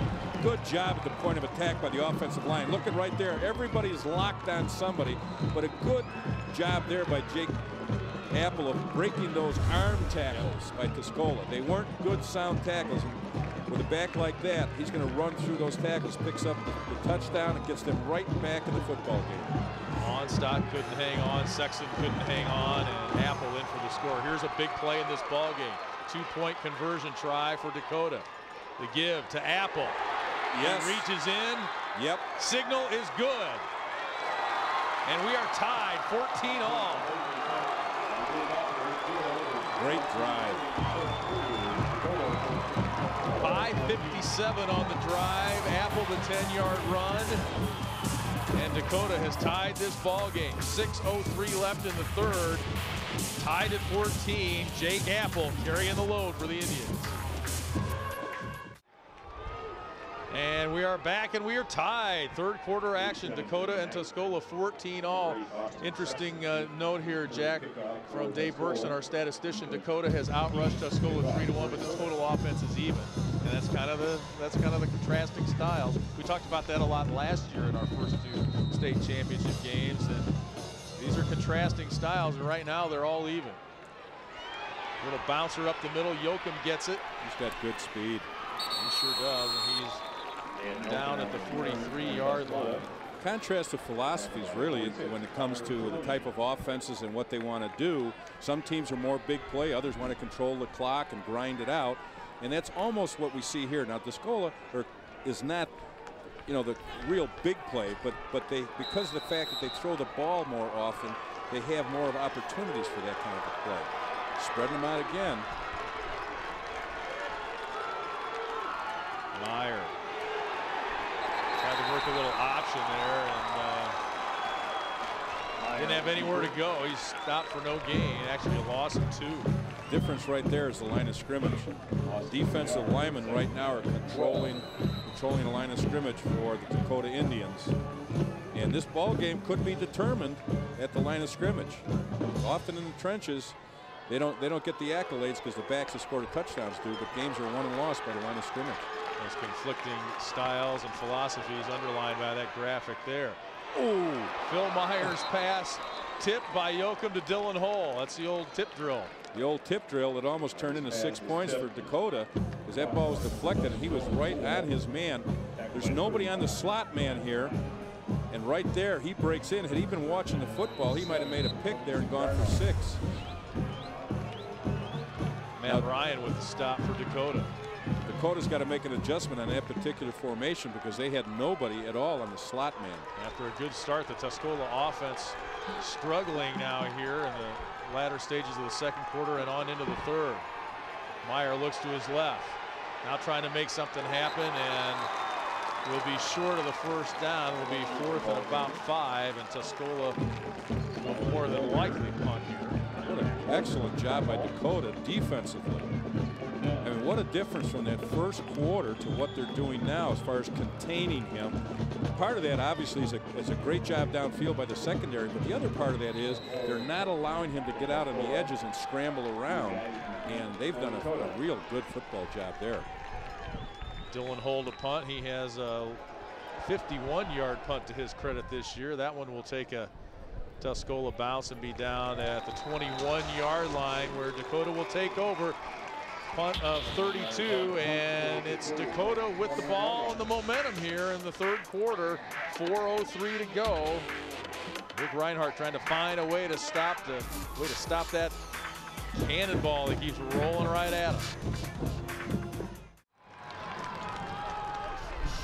Trap them as they're flowing so hard to the 3 and 4 holes on those dives, okay?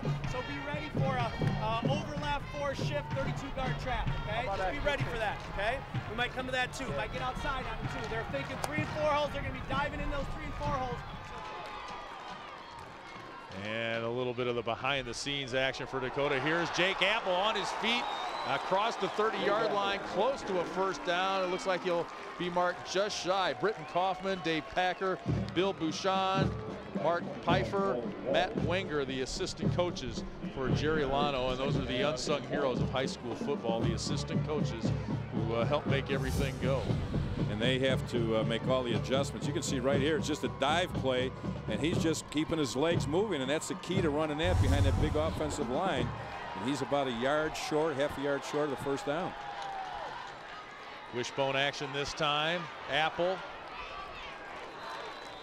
first down. Gets the first down, about 3 yards on the carry. And this is something going into the game.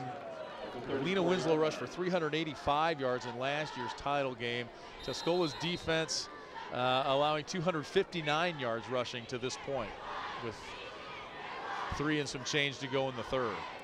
Well, it's paying off for Dakota right now. That pounding run game, it's taken its toll on those 6 players that go both ways for Tuscola. This is old-fashioned, hard-nosed football right here. Give us to the up man, Thompson. That was just an inside trap, guard pulling. Everything is so condensed and consolidated down here because really the linemen, even though they're not taking, it's a double tight formation, they're not taking real big splits. So there's really not a whole lot of running lanes for the backs. Basically what they do is they get right in behind the linemen and just follow them upfield if they can create a hole. Again, not real flashy, but effective. 2nd and 8. Quick Here's pitch. the pitch to Apple. Gets a block on the outside. He could go. He got the block. Here he goes on his feet at the 30. Down to the 20, and he's gone for the touchdown. Jake Apple for 64 yards. And Dakota, once down 14-0, takes a 20-14 lead. And the crucial part of that play was the wide receiver making a great decision on not making a block, just staying in the face of the defender. Watch at the top of your screen. It's a power quick pitch right here. Now watch the wide receiver right there. He just had enough time to be in his face that gave him room to run off of that block. And there's Jake Apple going down the sideline. That shoulder doesn't look too bad right there. And at 5'11", 195, I think his quickness is undervalued.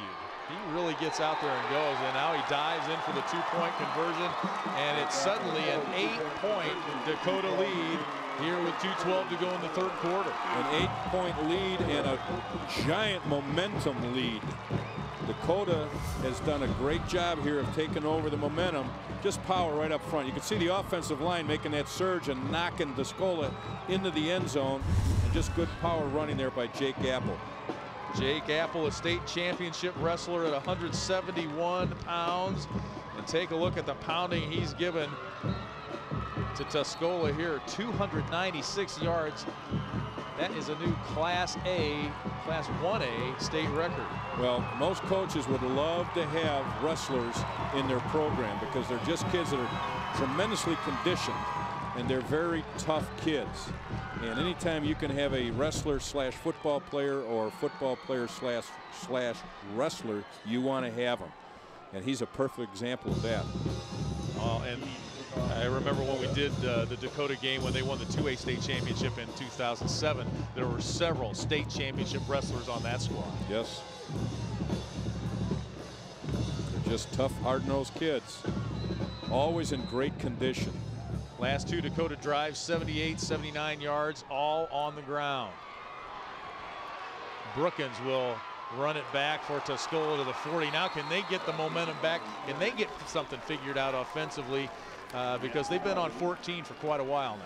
Well, you know, momentum is not always necessarily on one play or one series. And right now, Tuscola, even if they don't do extremely well in this particular series, they've got to have a couple good plays, because right now they're flat and Dakota's sky high. And ever since basically the end of that second quarter, going into the second half of the second quarter, Dakota has controlled this football game. Sexton is the man in motion.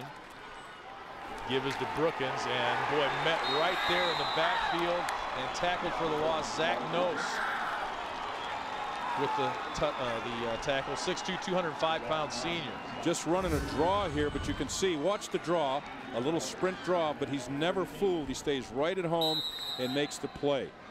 And what's happening is Dakota is showing a little more defensive discipline in regard to containing the quarterback and also staying at home for counters and traps. Meyer looks to throw it almost caught, almost picked off, but it'll be incomplete. But again, you saw the kind of pressure that the quarterback's under. Meyer doesn't have the freelancing he had in the first quarter. A good route right here, but pretty good coverage. I mean, coverage doesn't normally get that much better. Matt Bordner came in at the last minute there for Dakota, and another split second earlier, he might have got a hand on that. 3rd and 13. Rick Reinhardt's team going the wrong way here. Meyer looking downfield, has a man, Scribner, and can't hang on. That's over the middle. We get what we call alligator arms. It was a good throw, but he saw some contact coming in the corner of his eye, and just kind of pull those arms in just a wee bit. It's a very good throw here. It's a good route. Just an in cut right in between the linebackers right there. And you can see kind of just got a little, those arms got a wee bit shorter. Let the ball get into his body a little bit. Yes, he did. You don't want that to happen. You want to catch the ball with your hands. Dylan Hole to punt with the wind at his back. And fielded there at the Lance McCauley. Oh, and a wicked hit. You can hear that one all the way up here. Again, a good play, not so much by the yardage made in the run back, which was not that much, but the fact that he caught the football and didn't let it take a big bounce to put them down in poor field position. Caleb Wilson with the hit. That's what you call the old horse collar. Got right in behind his pads and yanked him down. Now in college and in the pros, that's a penalty with that kind of a tackle. Actually, and in high school, but I think it was missed by the officials. I think that hit was on a block that came away from the tackle. It sounded like. All right, Dakota with everything going their way right now. 1:15 left in the third. Apple out to about the 44, just across the 44-yard line. You know what I find kind of interesting with him, Lee, is right now they're coming out of the wishbone, just a straight dive, and the offensive line is controlling the line of scrimmage. What I see with Jake Apple is I don't see the type of players you've seen before that once they get past, they have that burst and they basically just outrun everybody by 10 or 15 yards. He's kind of a plotter. He doesn't have great speed, but he has good speed. Here's the give to Fleming, and he's still on his feet. A good run for him. And he's got a first down out to about the 47-yard line. A 200-pounder right there, showing you why you run out of that particular offense behind that big offensive line and have a 200-pounder behind it. It's tough to bring them down. And running the ball just enough to kind of keep Tuscola honest. They really are, and again, that offensive line is just pounding away. And they don't get any accolades, and they do all the dirty work, but without them, there's no 22 points on the board for Dakota. 343 yards rushing for Dakota. Here's Apple, Jake Apple across the 50 and into Tuscola territory. He likes to cut back against the grain because a lot of times these teams will overplay him, and once he shows where the play is going, for example, to the right, the linebackers and even the secondary fast flow to the point of attack, and then he'll cut back against the grain. There's a good shot of Apple telling the crowd it's fourth quarter and we've got the lead. Got to play all four, and we'll be back for the last quarter in our 1A state championship game. Dakota with the ball in the lead as we come back after this on the IHSA TV network. And we are back on the campus of the University of Illinois. Dakota leading Tuscola 22-14 as we start our fourth quarter. And what a difference We have seen in this ball game Tuscola out to the 14-0 lead, and since about the midway point of the second quarter, the Indians of Dakota have taken control of this ball game. And here's Jake Apple, and he's gone again. Unbelievable. 49 yards. Jake Apple, his third touchdown run of the ball game. You know what's kind of interesting is we talked about more or less in the opening of the first quarter how by formation you can stretch teams out. Well, they're doing the reverse of that with their formation. They're in so tight that once he pops basically a 3 or 4 yard gainer, it turns into a 54-yard run because there's nobody back there. So with their formation, they've done basically the same thing as Tuscola has done. This has certainly been a big turnaround for the Dakota Indians. Part of it being Jake Apple obviously carrying the football, but the rest of it has been the offensive line for Dakota just dominating the line of scrimmage. Check that. That's his 4th touchdown run of the game. And they go for 2, and Connor Fleming won't get in there. That's about the first stop, legitimate stop that Tuscola has made in the second half of Dakota. And there you get a look at the main man, the new championship record for any class, 355 yards for Jake Apple. And we're only in the third quarter, excuse me, the fourth quarter, so he still has 11 more minutes to add to that record. And he's high-fiving with his right hand, which is something he couldn't do a couple of weeks ago. He was high-fiving with his left hand, so that dislocated shoulder must not be feeling too bad right now. A few touchdowns in the state championship game and a yardage record can contribute to early recovery. It's a great rehab, if you will, for those kind of injuries. Well, kind of put it out of mind. Coming into this ball game, Jerry Alano said we haven't played our best game yet. I'm not sure that he might change his mind and say this is our best game. Well, certainly has been a combination of the offensive line and Jake Apple. It's their best game, the 6 of them, the 5 linemen and Jake Apple. Colton Russell, Skylar Boyer, Cody Rule, Ethan Feedy, Adam Lampy, the guys breaking open the holes for Jake Apple. And that young man, he's not only set the rushing record for yards, he's also tied it with 4 touchdowns today, giving him 35 touchdowns on the season. Jimmy Knight fields it for Tuscola at the 14. He's out to the 35 now, almost to the 40, and marked down at about the 38-yard line, where Tuscola will take over. Pickup of 24 on the return. This game's still not over. Tuscola can still got plenty of time to kind of get something going here, but boy, it sure looks like Dakota has control of this game. Well, Lee, you're exactly right, and they have the type of offense where they can do that. Contrary to Dakota, they have the type of offense that can get in the ball game very quickly. But I find it interesting that throughout the game on kickoffs, everybody has an excellent field position. Phil Meyer rolls to his right. Looks for Dylan Hull, and it's broken up there by Lance McCauley, the defender. Or check that, it's Matt Ryan with the defense that time. Now, what's happening here is he's just running out of surface to throw the football. He's sprinting out. They're doing a nice job. He can't get to the edges. You can see the defender's right on him, but the receiver is running out of field. And so the ball has to be delivered about 2 or 3 steps sooner on that particular play, or it's out of bounds every time. 2nd and 10. He's open. He had a man wide open. Meyer's got room to run here. Out to the 50 and into Dakota territory, just across the 50-yard line, and a first down for Phil Meyer. He had his slot man, the man that caught the touchdown pass in the first quarter. He was wide open, nobody anywhere near him. He looks, but then all of a sudden he pulls it down quickly and picks up a first down, but he could have picked up 6 had he looked down the field. 1st and 10 from midfield. Sexton in motion. He gets it on the jet sweep. This time he gets to the corner. And he's marked down at the 42-yard line. Pickup of 8 will bring up 2nd and 2 for Tuscola. Nice job of defending that by the cornerback. Oftentimes what happens is you'd like to have the receivers try and run off those cornerbacks, but they're playing zone, which means they're not going to run deep with those teams. If they were playing man coverage, they'd be run off, but they're playing zone, so they just sit in there. You're going to look at Jake Apple cheering his defensive teammates on here as They try to guard their 28-14 lead. Meyer keeps it. He's got a first down to about the 42-yard line. Dakota has changed up their defense in the second half now to make adjustments to the first half as far as how much Meyer has scrambled. They're going with a single safety deep. They're playing more of a three-man coverage.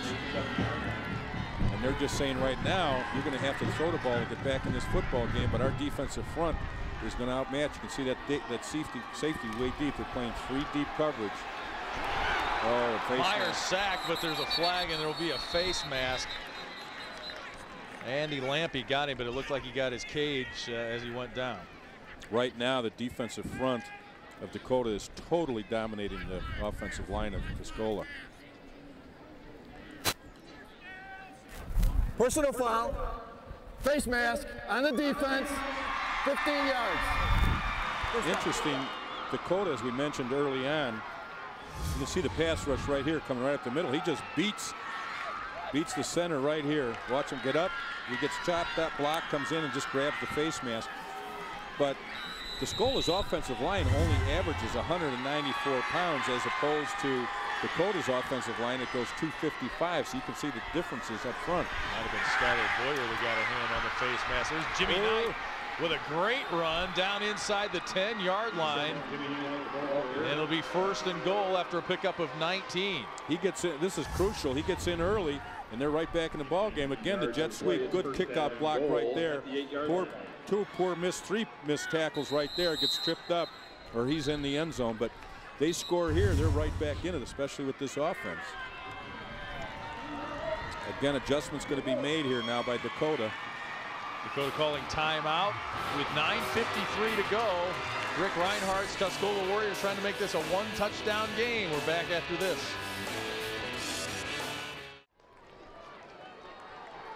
And we are back as IHSA football brought to you by Country Financial. Tuscola 1st and goal from the 8-yard line. Meyer takes it down to the 5. Nice job of collapsing right there by the defensive front and linebackers of Dakota. Even though that motion normally would slide a linebacker out a little bit. Nice job up front. The linebackers are doing a great job. Fleming and Fine and Brodner. And that defensive front of Nojos, Rule, Boyer, and Lawson playing an outstanding game in the second half. It's a crucial score in time right here for Tuscola. 2nd down, Meyer looking to throw. No way.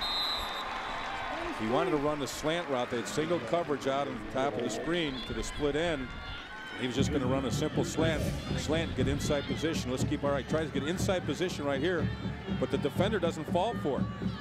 And so actually he threw that ball away. Just a great job right there by the secondary of Dakota. Dylan Hole, the intended receiver. If he's going to get it, have him throw it over your head, not in front of you on a slant route. 9:19 to play. Sexton in motion. Meyer rolling right. Got a flood route. He's going to keep it himself. Did he get to the pylon? He did. Touchdown, Tuscola. Nice play calling there. They ran a sprint out to the short side of the field and ran a flood route with 3 receivers. And basically what that does, there's not a whole lot of room for those receivers to run routes, but it does clear out the secondary, which gives him more running room on the perimeter. He just sprints out here, and the receivers have taken the defenders back into the end zone. He wasn't going to run that the whole time, no doubt about it. Great cam work right there, and a great job of officiating. Phil Meyer, his 11th rushing touchdown of the season. This would make it a 7-point game. The extra point attempt by TJ Onstock, which is never a given in high school football. And we've got a flag, a lot of movement up there on the line. And this has happened on encroachment on the defense. This has happened on almost every extra point we've had today, Lee, and there's really no reason for it.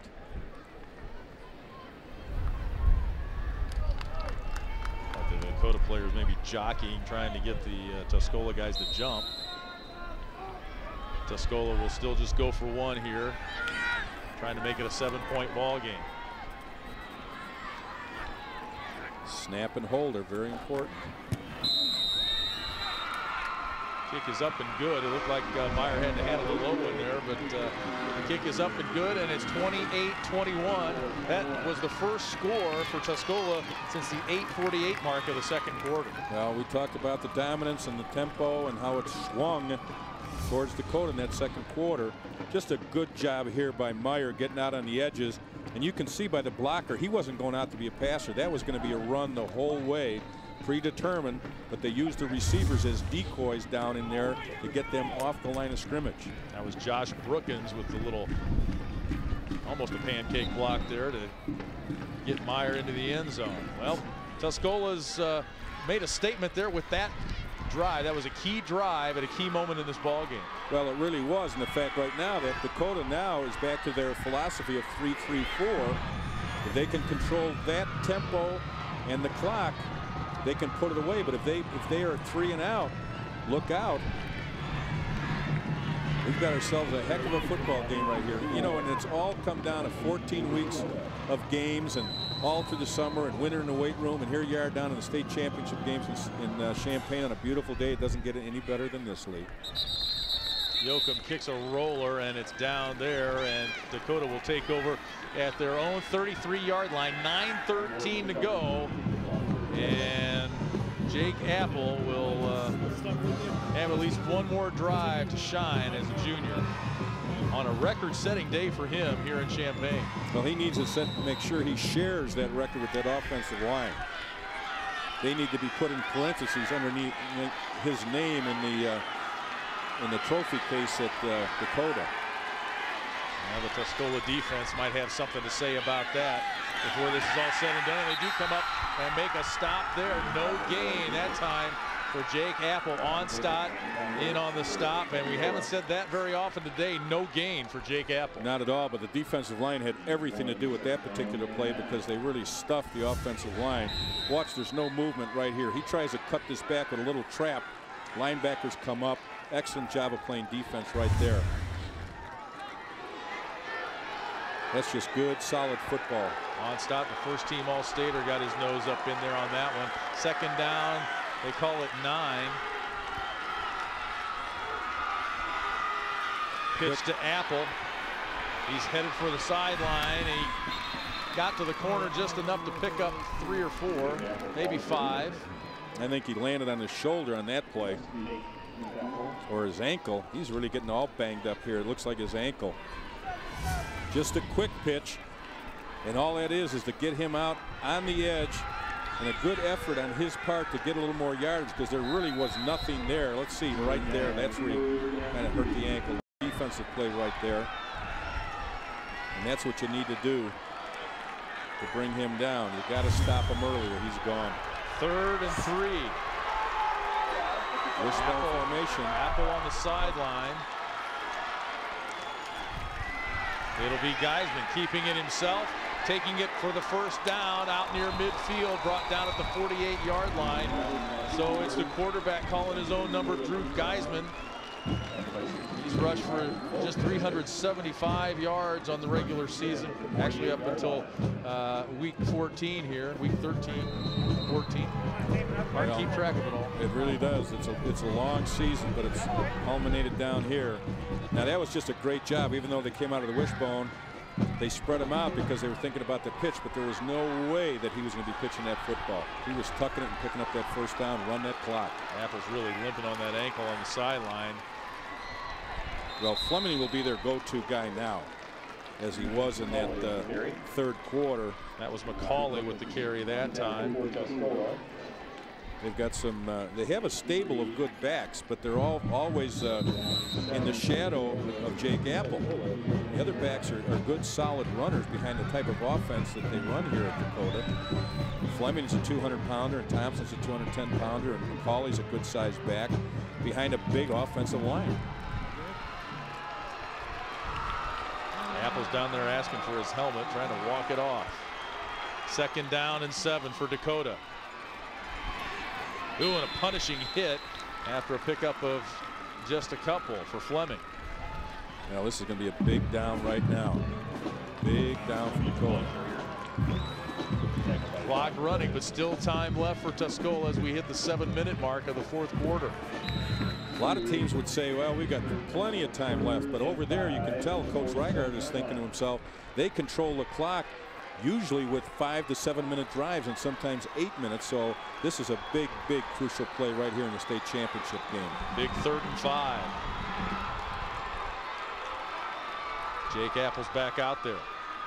He gets the pitch and takes it inside the 40 for the first down. Jake Apple, banged up shoulder, maybe a turned ankle, still back out there. Out of all of those plays that he made with big runs, this is the biggest right here. Just a quick pitch to get him out on the edge. Great job of blocking right there by Connor Fleming, number 46, kicking out, allowing him to turn up underneath. They didn't want to get out on the edge because they knew that he couldn't outrun anybody, but he could cut back up inside. So that was an excellent job by Connor Fleming of kicking out the linebacker. That was a great ISO shot of just how physical it is out there for Jake Apple. And that might have been the biggest play of the game right there to keep this drive going with 6:10 left on the clock. The Indians moving with just about 6 minutes to go. It's Apple again, pickup of 3. Doesn't look like much early, but 3 yards in this particular offense is a big down. That's what their philosophy is. 3-3-4. 31 carries for Jake Apple, 373 yards. Average is 12 yards every time he touches. Of course, that's skewed a little bit by a couple of pretty long runs, 3 long runs, a couple of 60-yarders and a 73-yarder. Well, throughout the season, in their 13 previous games, he's averaged 169 yards rushing a game. This is Thompson, one of those keep you honest runs up the middle, and a pretty good gain there. Well, you go with the hot hand. The Apple has been the hot hand, but Fleming in the second half has really been the second go-to guy for him and has done a nice job at 5'10", 200 pounds. Good size running back for high school. And again, we talked about the difference in these two offenses, and here, this is the kind of offense you want to have with only under 5 minutes on the clock. They have a well-controlled ground game. 3rd and 3. Geisman keeps it. He's got room to go, and it's Geisman going to take it to the house. Wow, they all closed down on the threat of the running game. Off tackle, quarterback, good fake. Squeezed everybody inside on that running fake and bounced it out to the outside. Watch the fake right here. Right there, he just dips it outside. And again, we talked about 11 men in the box, all within 6 yards of the line of scrimmage. That's where it paid off for Dakota. Good job by the quarterback getting outside. 32-yard touchdown run for Drew Geisman. He had 3 rushing touchdowns in the semifinal win over Aquin, including the game clincher with 2:33 to go.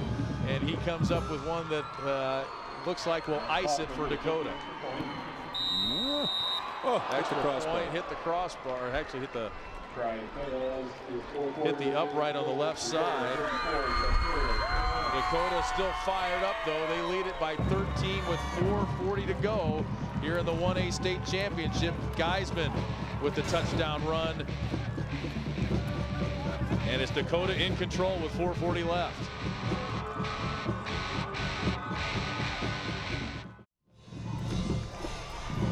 We are back in Champaign. It's Dakota back in control after Tuscola had closed it to a 7-point ball game. A big 3rd down run. Boy, he cannot say enough about the guts of that young man. He's playing all on desire today. Tweaked an ankle, went back out there and got the 3rd down yardage that Dakota needed to keep that drive alive. And looks like take control of this game as Brookins gets it up to, we'll mark him down at about the 22-yard line with forward progress. There were so many different swings of momentum in this ball game, certainly more so in the first half. Second half has really been dominated by Dakota, there's no doubt about it, but that first half, it looked like Tuscola all the way, and certainly in that first quarter. So there's been a lot of tempo swings and just back and forth, and certainly the game is a lot closer than the score indicates at this point. Phil Meyer will try and make something happen here for Tuscola, but they've got a pretty big hole to climb out of here with 4:26 to play. He gets it out to the 29-yard line. They have really, really escalated their defensive game in the second part of the second quarter, they made a few little adjustments that have been the difference in this ball game as far as containing Meyer. 2nd and 3 for the Warriors. Sexton in motion. He gets it on the jet sweep, but takes it up inside instead, and will be very close to a first down. They'll have to measure, it looks like. The defensive people on the edges are playing what we call static defense. They're not penetrating deep into the backfield, nor are they sliding off with flow. They're just playing static right in the area they're supposed to be, and this has created problems for Tuscola. And then the other part of that is these kids have done a nice job of making tackles in the open field, which is something that's rather difficult for high school kids. They're one-on-one and they're making those plays. And certainly on a big stage like this. He did get the first down, 1st and 10. Meyer scrambling, looking for something, and that's incomplete. And that was a perfect example of how well the defense of Dakota played. Neither contained people were affected. They stayed on the outside right there, and the other outside right there, forcing to throw the ball, not to get out on the edges, which could hurt the secondary. Scribner couldn't come up with it. Brings up 2nd and 10. Now in that first quarter, Phil Meyer was running amok, throwing and passing. In the adjustments, and here he is now having trouble. Scribner was open at the 45, but he couldn't see him because he was running for his life as the Dakota defense. Well, you can't say enough of how they've played. Since Tuscola went up 14-0 in the second quarter, they've only allowed that one score since then. Again, static defense, good pressure up the middle, but the outside guys are keeping contained and not allowing him to get on the edges, and that's certainly been the difference in this ball game. You've got a versatile quarterback that can run and throw. You've got to make a decision. Which one am I going to give him? And we'll just play static and try and control him and try and force him to throw the ball down the field. On 3rd and 13. Good defense.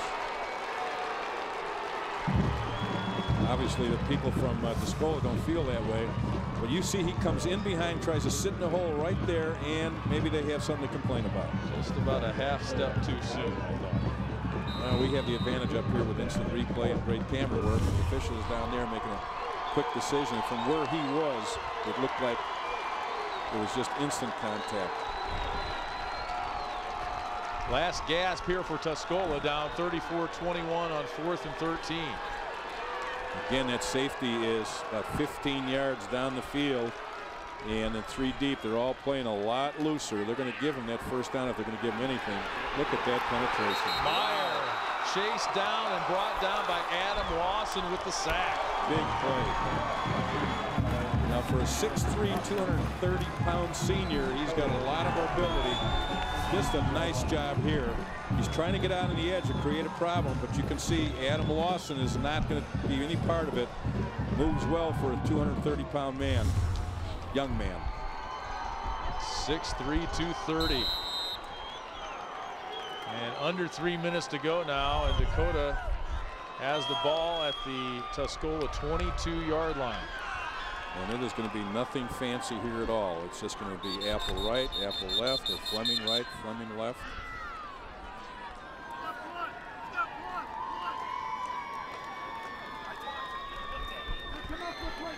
Got it. Basically, officials call that timeout for an equipment change. You can see there's a helmet problem, so they had to make the adjustment.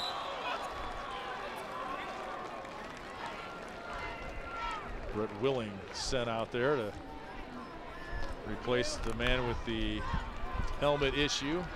Well, Dakota will be the new 1A state champion if they don't put the ball on the ground right now. This is the type of offense with under 3 left.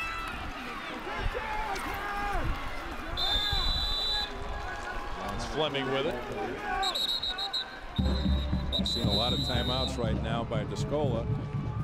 What they're looking for is that not only to stop the clock, but trying to make a play on defense where the ball goes on the ground and they can pick it off and change possession right here. I wouldn't get too carried away in this situation, but you know what? They really deserve everything they've gotten so far as Dakota. They've done a great job from the second quarter on. You hear their fans making a lot of racket down below. And Jerry Alano, timing is on their side this year. He said the last couple of years we played really well, but peaked at the wrong time of the season. And that's something we were talking about earlier, teams with slower starts. This team started off 1-2. This year he says we've seen ourselves get better and better each week, and that's fun to watch. And those are the teams that you see have the success. Maybe not the teams that are picked to do so well, but they play flat and they don't maybe peak at the right time. This team that has continued to get better as the season has worn on, and we've only seen them on tape once and today, but I would have to say that it'd be tough to say that they had a better game than what they've had here today. Well, I would say that that coach would feel that way too. And any time that you see a team that has 2 losses in the state championship game, many times fans would say, well, how good can they be? They've been beaten twice. But a lot of times it depends on where those 2 losses came from in the schedule. How early was it? And the other part of it is, who were those opponents that beat them? Those 2 components make a big difference in those losses. Now there you get a look at Dakota's road to Champaign. Now they beat Forreston in the quarterfinals. Well, week 2 they lost to Forreston decisively, 32-7. They won that game 16-9. That game played at Dakota a couple of weeks ago. Semifinals they beat Freeport-Acquin by 4. They lost to Acquin 24-12 in week 3. So they lost back-to-back games, weeks 2 and 3. And Jerry Alano says, you know, the kids were starting to look at the schedule. They realized who they had left and that the playoffs were in doubt. And they got a lot more intense once they saw that, hey, maybe the postseason was in doubt that early in the year. Well, there's no doubt about that when you're talking about the psyche of young teenagers losing 2 in a row and coming out of a very strong program, and they probably figured to themselves that this isn't our year. But coach was able to keep them in there psychologically, and also their play kept them in the games for the rest of their schedule. But it's so important with high school kids, after a loss or 1 or 2, oftentimes they think they're not very good. And as from a coaching standpoint, you've got to stress to them that you did some things wrong and you didn't deserve to win. And or the opponents had a lot to do with that loss, and maybe I did as a coach. So there's a lot of blame that can go around, and it depends on how the kids react to it and how they go back to practice on Monday, putting their nose to the grindstone with a different attitude. Tuscola takes their last time out. And the other thing Jerry Alano has talked about this week is sparks. Our team plays, they get a spark, and then you can see their attitude change. Maybe their play changes, and that spark was that 73-yard touchdown run by Jake Apple that we saw there in the second quarter. Then you saw this team come to life.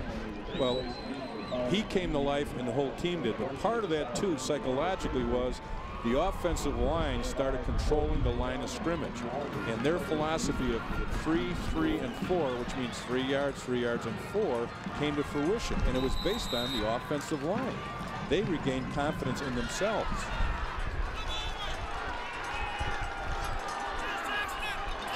Fourth down and 3, and Geisman back to throw, and he has a man who's wide open for the touchdown. That is Lance McCauley.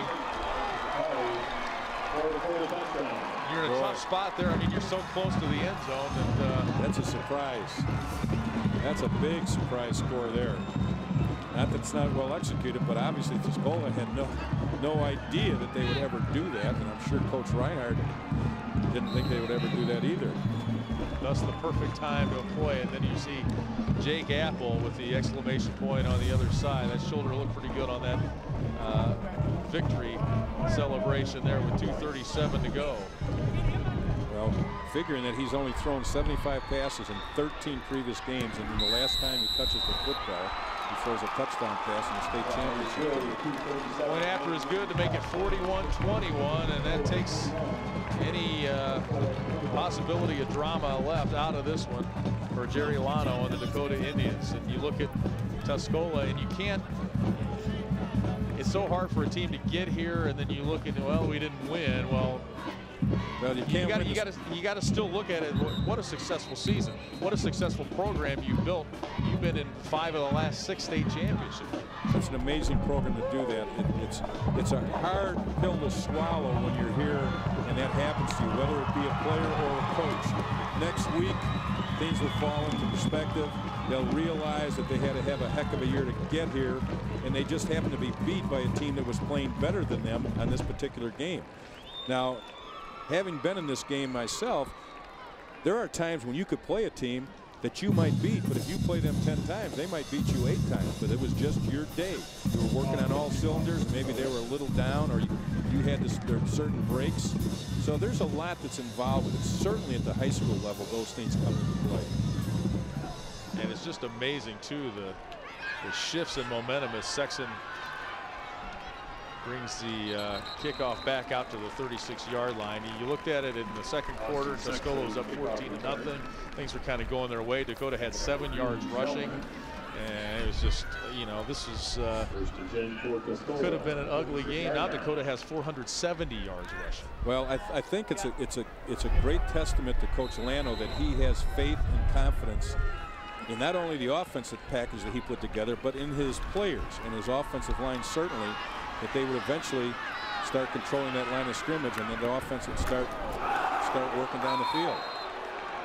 Phil Meyer running. There's a flag there. There's a flag on the hit. Brookins was the intended receiver, but he got pancaked out about the 47-yard line. There was a flag thrown there. Pretty good hit by Tyler Thompson. They may say we have roughing the passer on the defense. That's 15 yards and a first down. Oh, I missed that one, roughing the passer.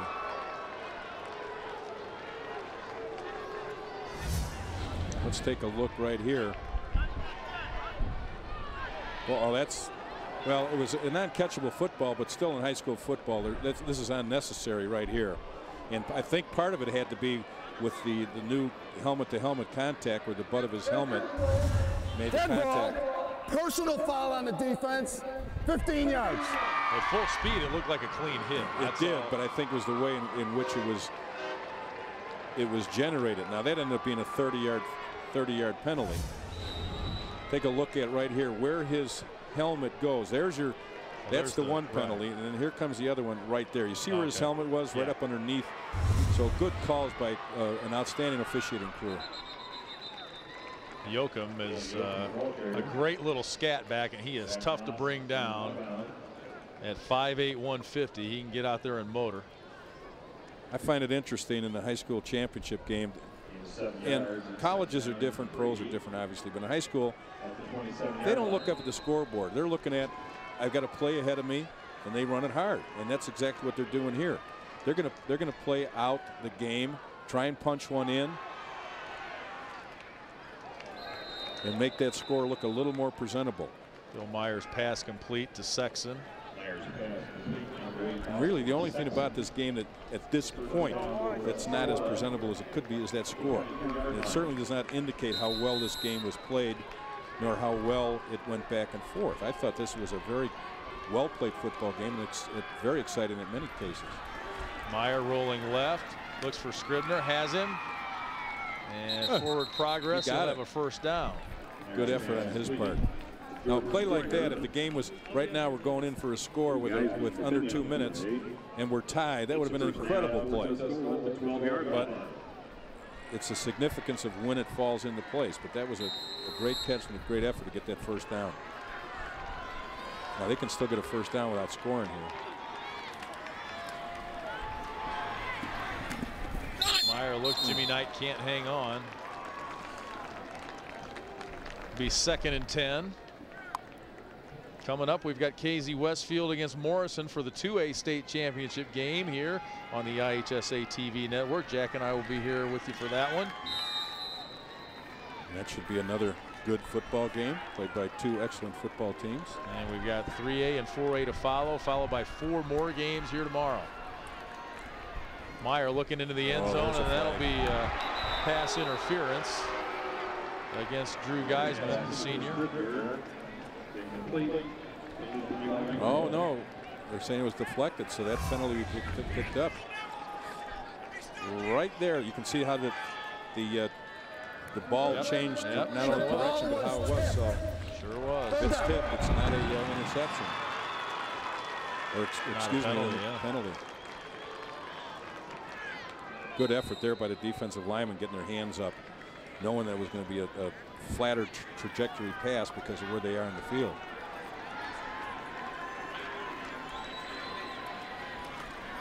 Bootleg pass, he's got him wide open.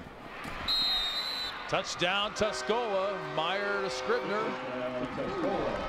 Well-designed football play, well executed.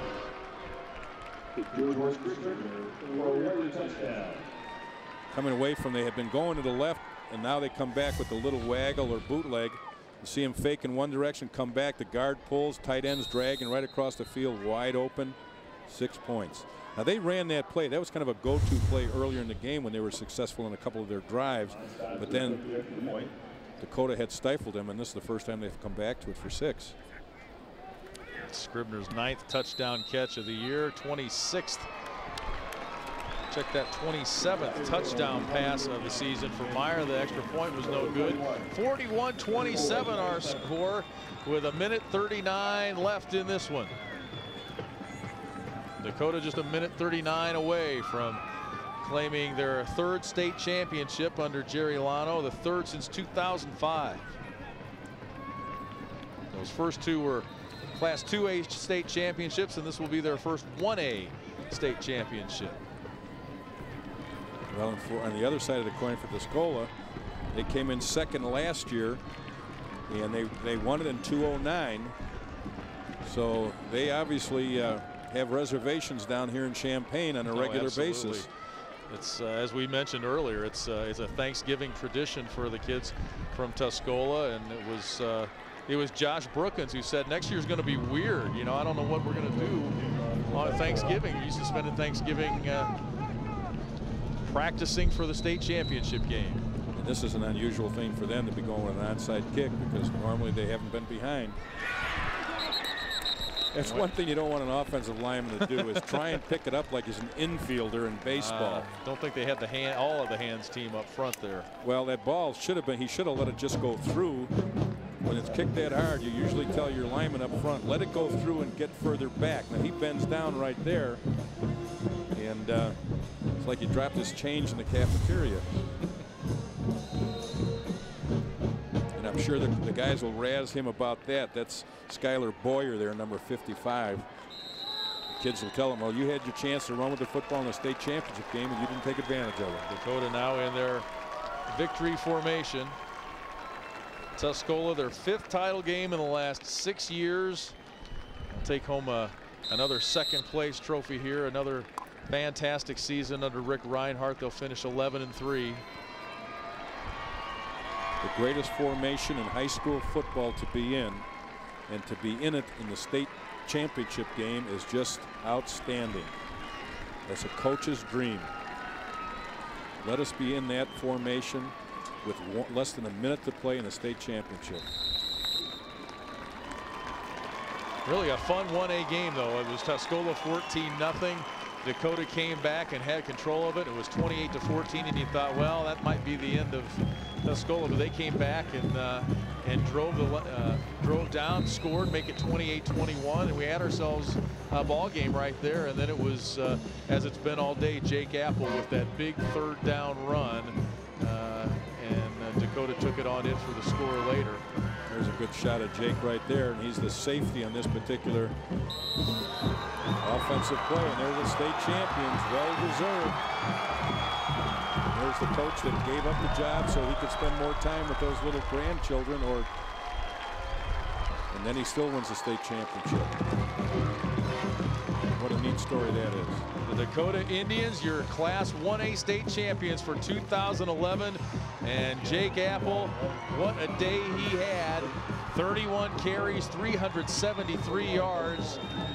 The yardage, a state championship record at any class level.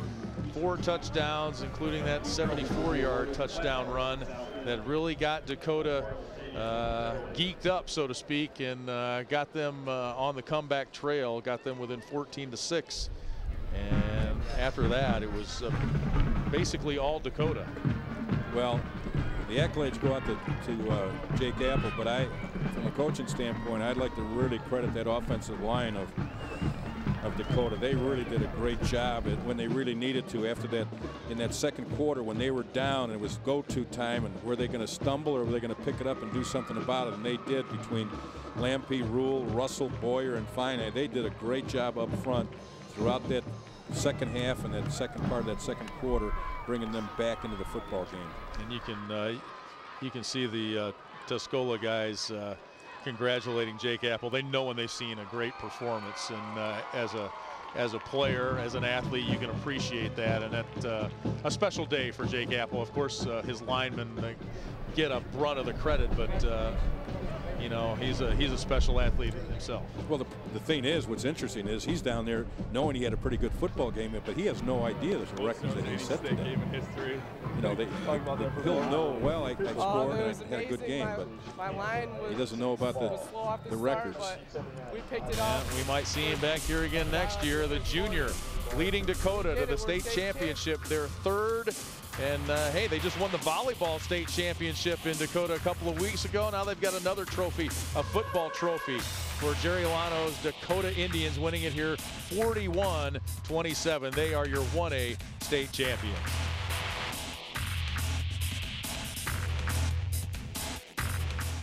Couch and my family and put that up. Championship is in the books today. Dakota with a 41-27 win over Tuscola. The Indians with the state championship. Tuscola with their second straight runner-up finish. Let's listen in as they present the awards.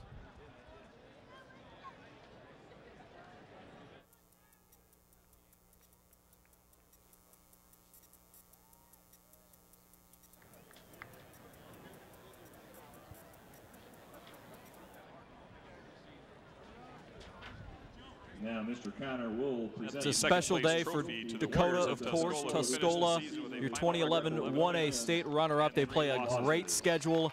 It looked like they were poised to take home the state championship today. They came out to a 14-0 lead, but they fall short as Dakota wears them down. But a proud day for that Tuscola community as they are your 1A state runners-up for the second straight year. Just a very proud program and a very proud day for the Warriors as they maybe are a little bit down right now about it, but no shame in bringing home that runner-up trophy as Dakota gets ready to take the podium now as they get ready to accept their state championship trophy. Please join the presenters on the awards platform.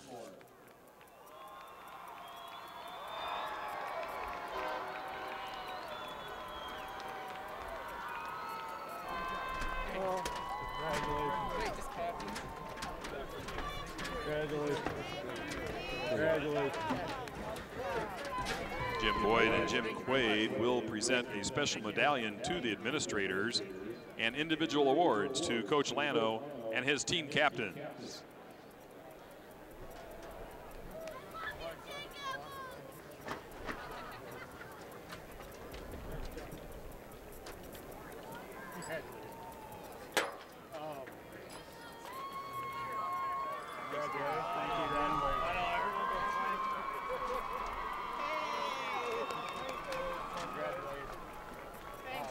What a special year you guys are having. Excellent. Me? No. Still those volleyball girls are playing too long. Good. Thank you. Oh, yeah.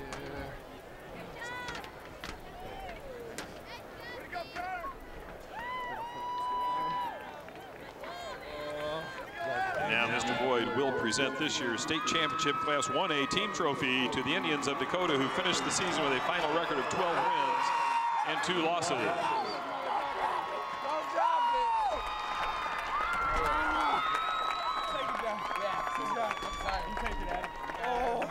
Somebody grab me.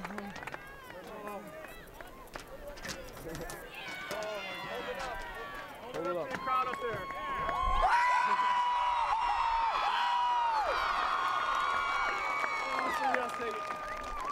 Take it down. Take it down. Take it down. Hang on to it. We broke it every year we won it. We have that one. Come down. Hey, are these the ones I take? Hey, alright, 2 more falls. Guys, well done.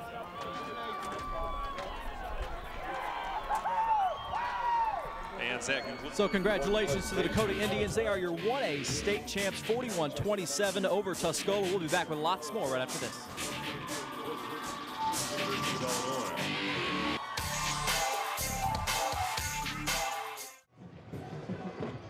Crowned today, the Dakota Indians, and a very happy head coach, Jerry Lano. Coach, we talked to you at halftime. You said the kids came out nervous. It seems like they got their bearings together pretty well and got the win for you guys. We played so well in the second half of the season, and we knew if we're close, we can come back. It looked like for a while Tuscola might run away with this thing, but what can you say about your team and your coaches to know to stay the course and that the game plan you guys had would work, and it did? Well, it wasn't working the first half, but like you said, we stayed the course, and our kids have been down 14 points at halftime before, and we just keep on trucking. What can you say about the gutsy performance from Jake Apple? Obviously, he was the go-to guy, broke several state records for you, and the offensive line to be able to block for him today. And besides that, he may be the toughest kid I know. He's in so much pain with his shoulder. He sprained his ankle out there, and he just kept on going. What a great kid. Coach, thanks a lot. Congratulations. The Dakota Indians, your 1A state champions.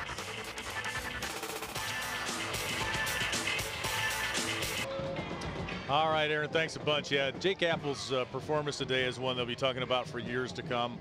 Obviously, great offensive line play, and boy, you talk about a guy that's playing with a dislocated shoulder and a banged-up ankle during the game as well. Let's take a look at those highlights. It was Tuscola jumping out early.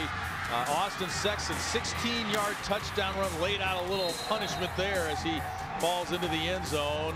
Despite 25 penalties on that drive, they take the early 7-0 lead. Then it was Phil Meyer to Jimmy Knight, 53 yards on the touchdown strike. Then the play that really gave Dakota some momentum. Jake Apple, 74 yards. And Coach Lano talks about a play that really gets his team. And then it was more death by Apple, so to speak, today for Tuscola as he runs it in there. He had a big run that set that up. And then this is a 49-yard touchdown run for him in the fourth quarter, Jake Apple. Then Tuscola down 28-14. Now here's another Apple touchdown. It's a pretty amazing day for him. His fourth touchdown. Of course, he set the yardage mark for all classes. Tuscola, hey, they were down 28-14. They didn't give up. Phil Meyer with the touchdown run there. And then it was Geisman calling his own number, a bit of a shaking it up a little bit for Dakota there as they get the score and go on to the 41-28 victory here today. And let's go now to us, I guess, and talk a little bit about that victory for again another run-based offense. Tuscola runs into Lena Winslow last year, same conference as Dakota, similar styles, and Dakota just really, I mean, you look at their numbers and the rushing numbers they put up today, and Tuscola couldn't answer them. Well, it was 3/4 of Dakota and 1/4 of Tuscola. Now, I know one fruit that is going to be banned in Tuscola from now on. It's going to be the apple. Yeah, no longer say the apple of your eye. All of that will be banned in Tuscola. Jake Apple, I thought, you know, once he broke free, he's you know, you mentioned he's not the quickest guy, but he's got some pretty good speed, and then obviously he can run over people when he needs to. Well, actually, what happened at the point of attack, they took people down, and they didn't have great angles on him, and so right here he was down on the sideline. That man did not have a good angle at him, so he was just able to go down the sideline. It's not great speed, but it's good speed, and it's obviously in this game it was good enough. Well, I know who would love this guy, John Madden. Boom, there's a guy. I mean, you look at him.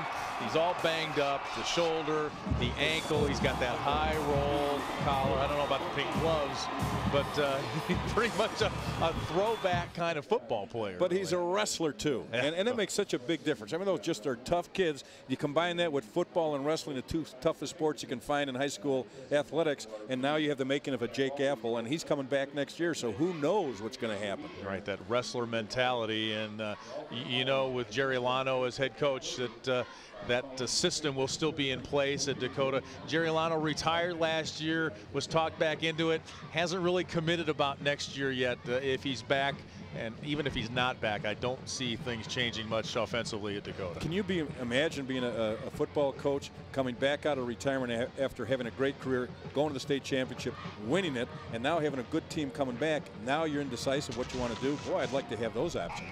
Right. Well, he said last year when he decided to retire, he didn't want to leave the cupboard empty. He had 9 starters returning both sides of the football, and leads them to a state championship.